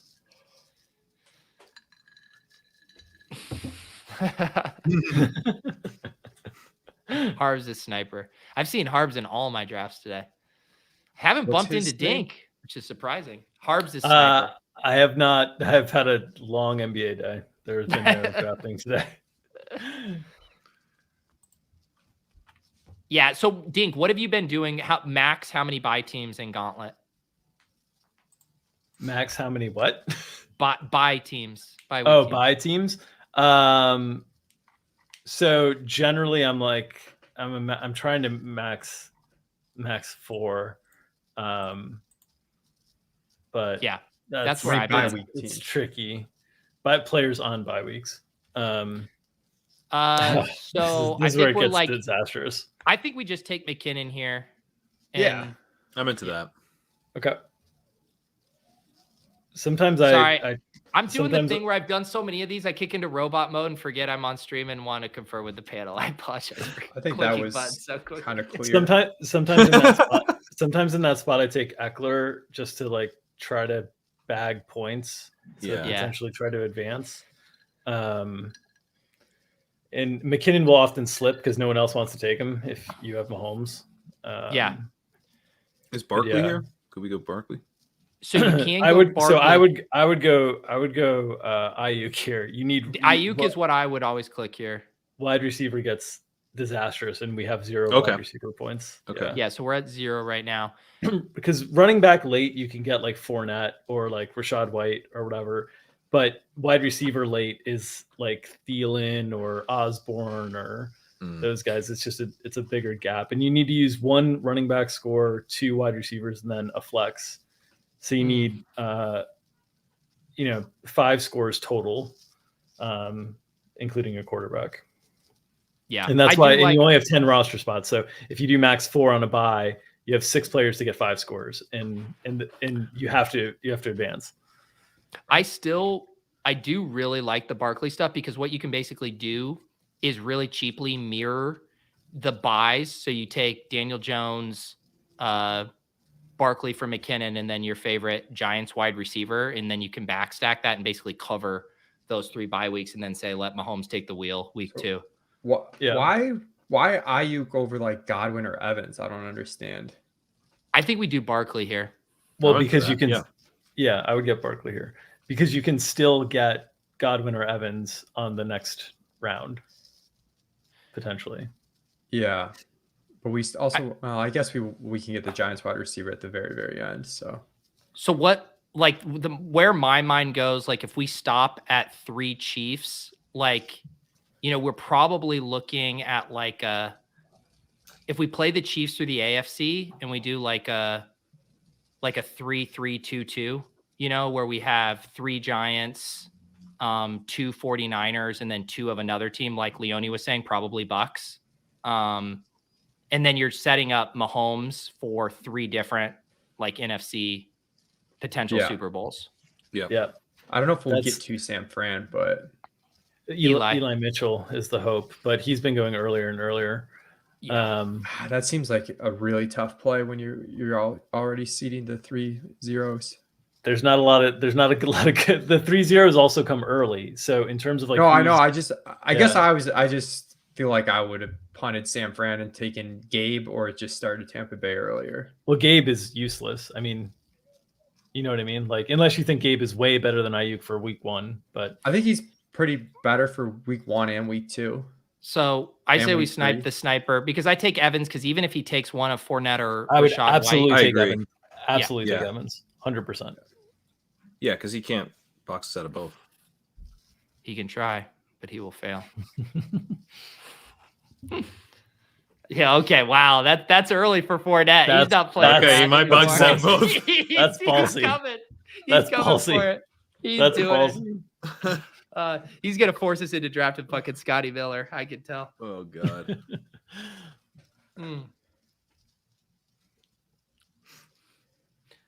Ian, we don't talk about Pat and I's head-to-head on DraftKings last week. I figured out how to send it.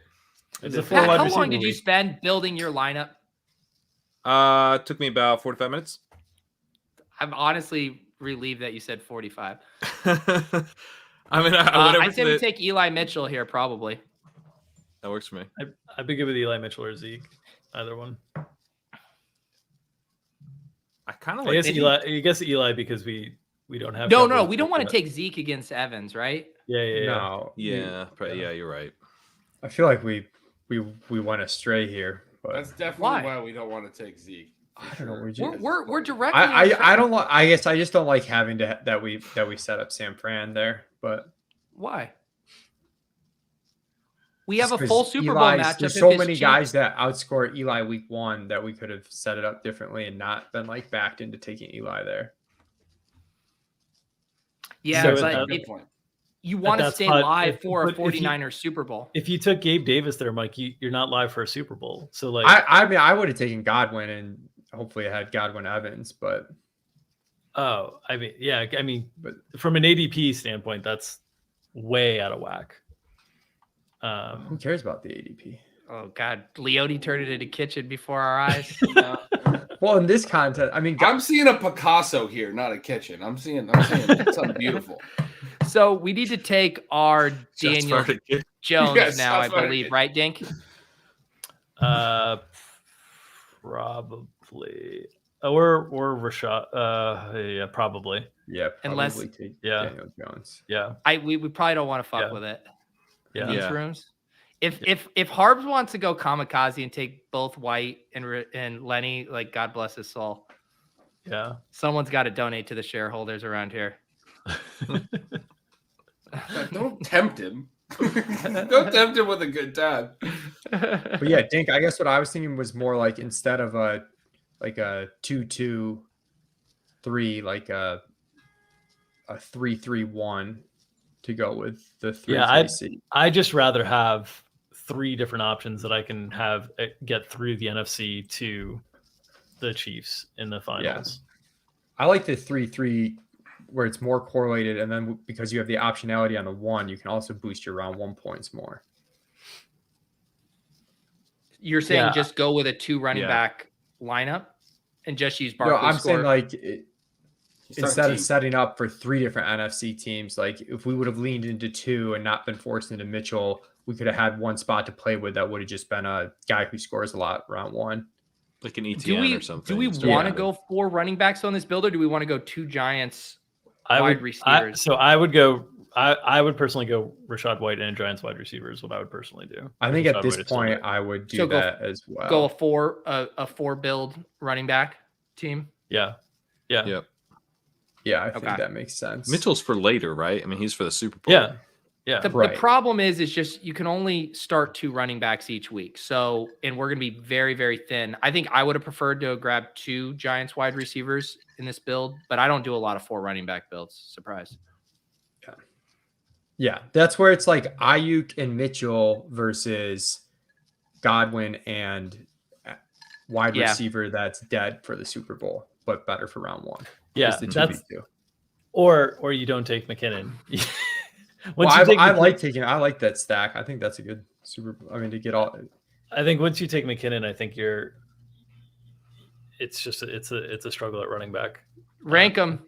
I like Slayton the most. I like Hodgins. Slayton. like Wow, Slayton. and I'm James, so we have 3 votes. I mean, I got to take the best wide receiver on the Giants. Let's go Slayton. Oh, baby. So we have 2 Slaytons. All right. Ben, did you say Hodgins? I did. Quietly. I said I'm Hodgins, half PPR. Yeah. See, Ben was with me. Yeah. We had 2 So Hodgins, 2 Slaytons, and 1 James.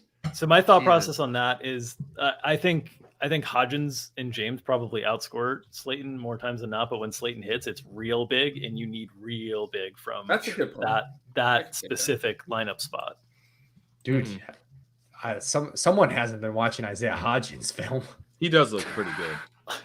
He's 210 pounds and has scored 4 out of 5 weeks. Weight correlates with TDs. Slayton is 190. Has not scored 4 out of 5 weeks. In fact, has scored 0 of the last 5 weeks. Just saying. Yeah, he's due. He's due. Yeah. Structurally, we messed that one up. I think we should have one. We need one more wide receiver there with Kelsey. You want to do one more draft? I would do one more. I think we should. Can you afford it? This is the thing. Pat's over here drinking margaritas with his money in the bank, probably earning 8% interest in some fucking bullshit account. It's like and he's having me dude. drain my account for his entertainment. I mean, this is ridiculous. Yeah, I learned what a money market mutual fund was yesterday. That was good. All right, one more to get it right, and then we need to go build some teams. Leone, are you grunting because you want this streamed in? Yes. Okay. What if what if we one more time braided lineup? What if we let you make? Because if you, I mean, sure, I'll take the trade. Give me one more Brady lineup. No. All right, we'll let you set up a Brady team. This is the Brady lineup. Oh my God, the 5 pick. God.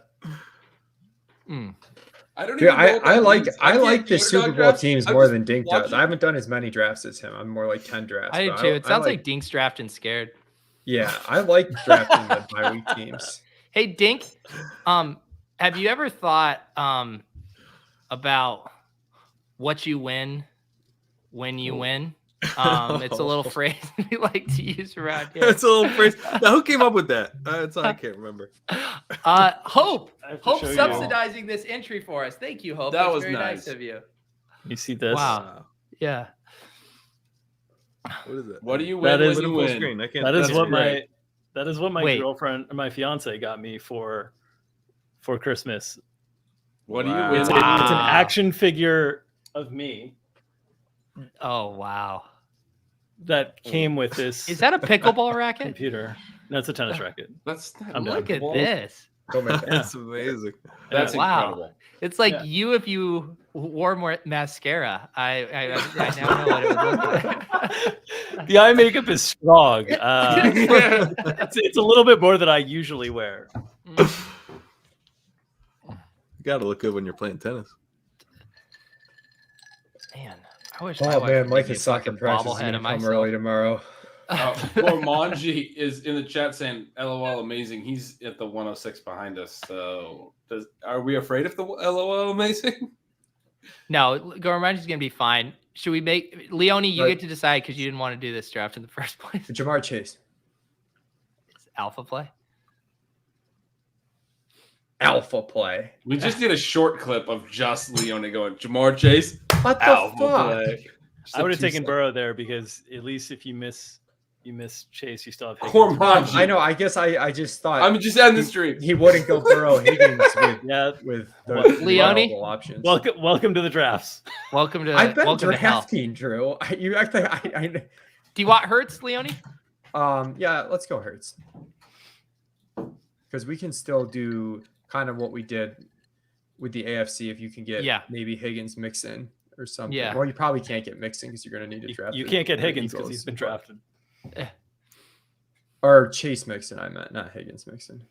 But we're probably not going to be able to get Mixon. Mixon falls back to this spot a decent bit.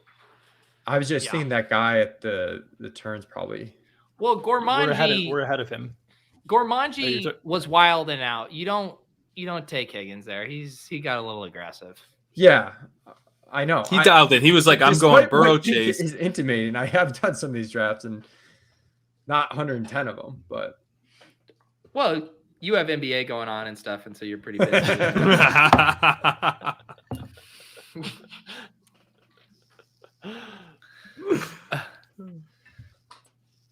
All right. What are these fuckers doing in here? Allen, Debo, Kittle. Okay, I see that a lot. Mahomes, Kelsey, Lamb. Has AJ Brown still not been taken? Just please shut Jesus, the fuck Dink, up. shut the Dude. fuck Shut the up. fuck up. Christ, have you ever done a stream before? Just shut the fuck up, dude. Oh, God, Dink, what the fuck are you doing? I mean, sweet Jesus. No, let's take Mixon.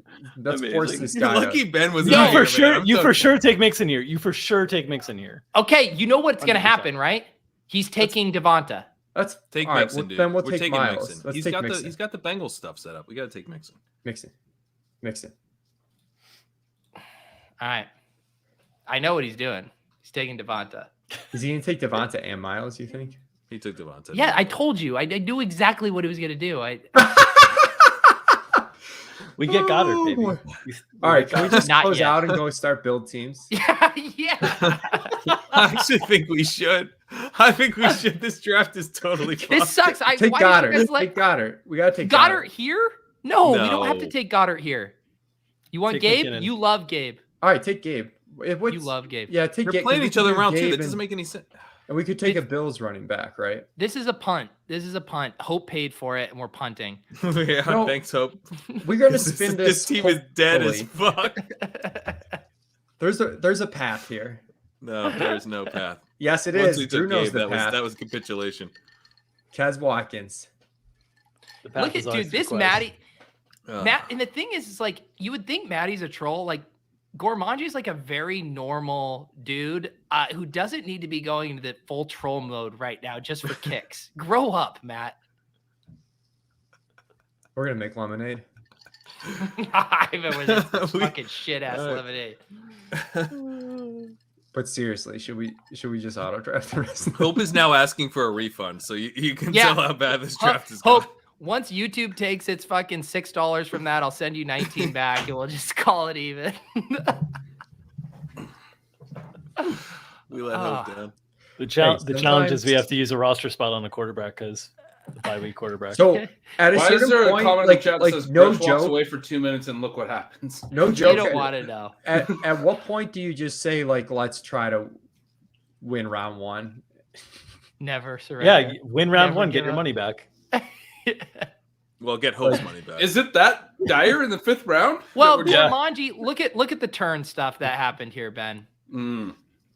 AJ Brown goes one pick before us, then these Then guys Goddard- do take then Mixon Goddard- instead of. Then Goddard. Are one pick you before fucking us. this? I told you guys to take God. You guys fucking take All right, Gabe. we're done. Appreciate you guys. Good luck. We have a link in the bio if you want $10 off or $25 off your FFPC entries. We'll see you guys next time.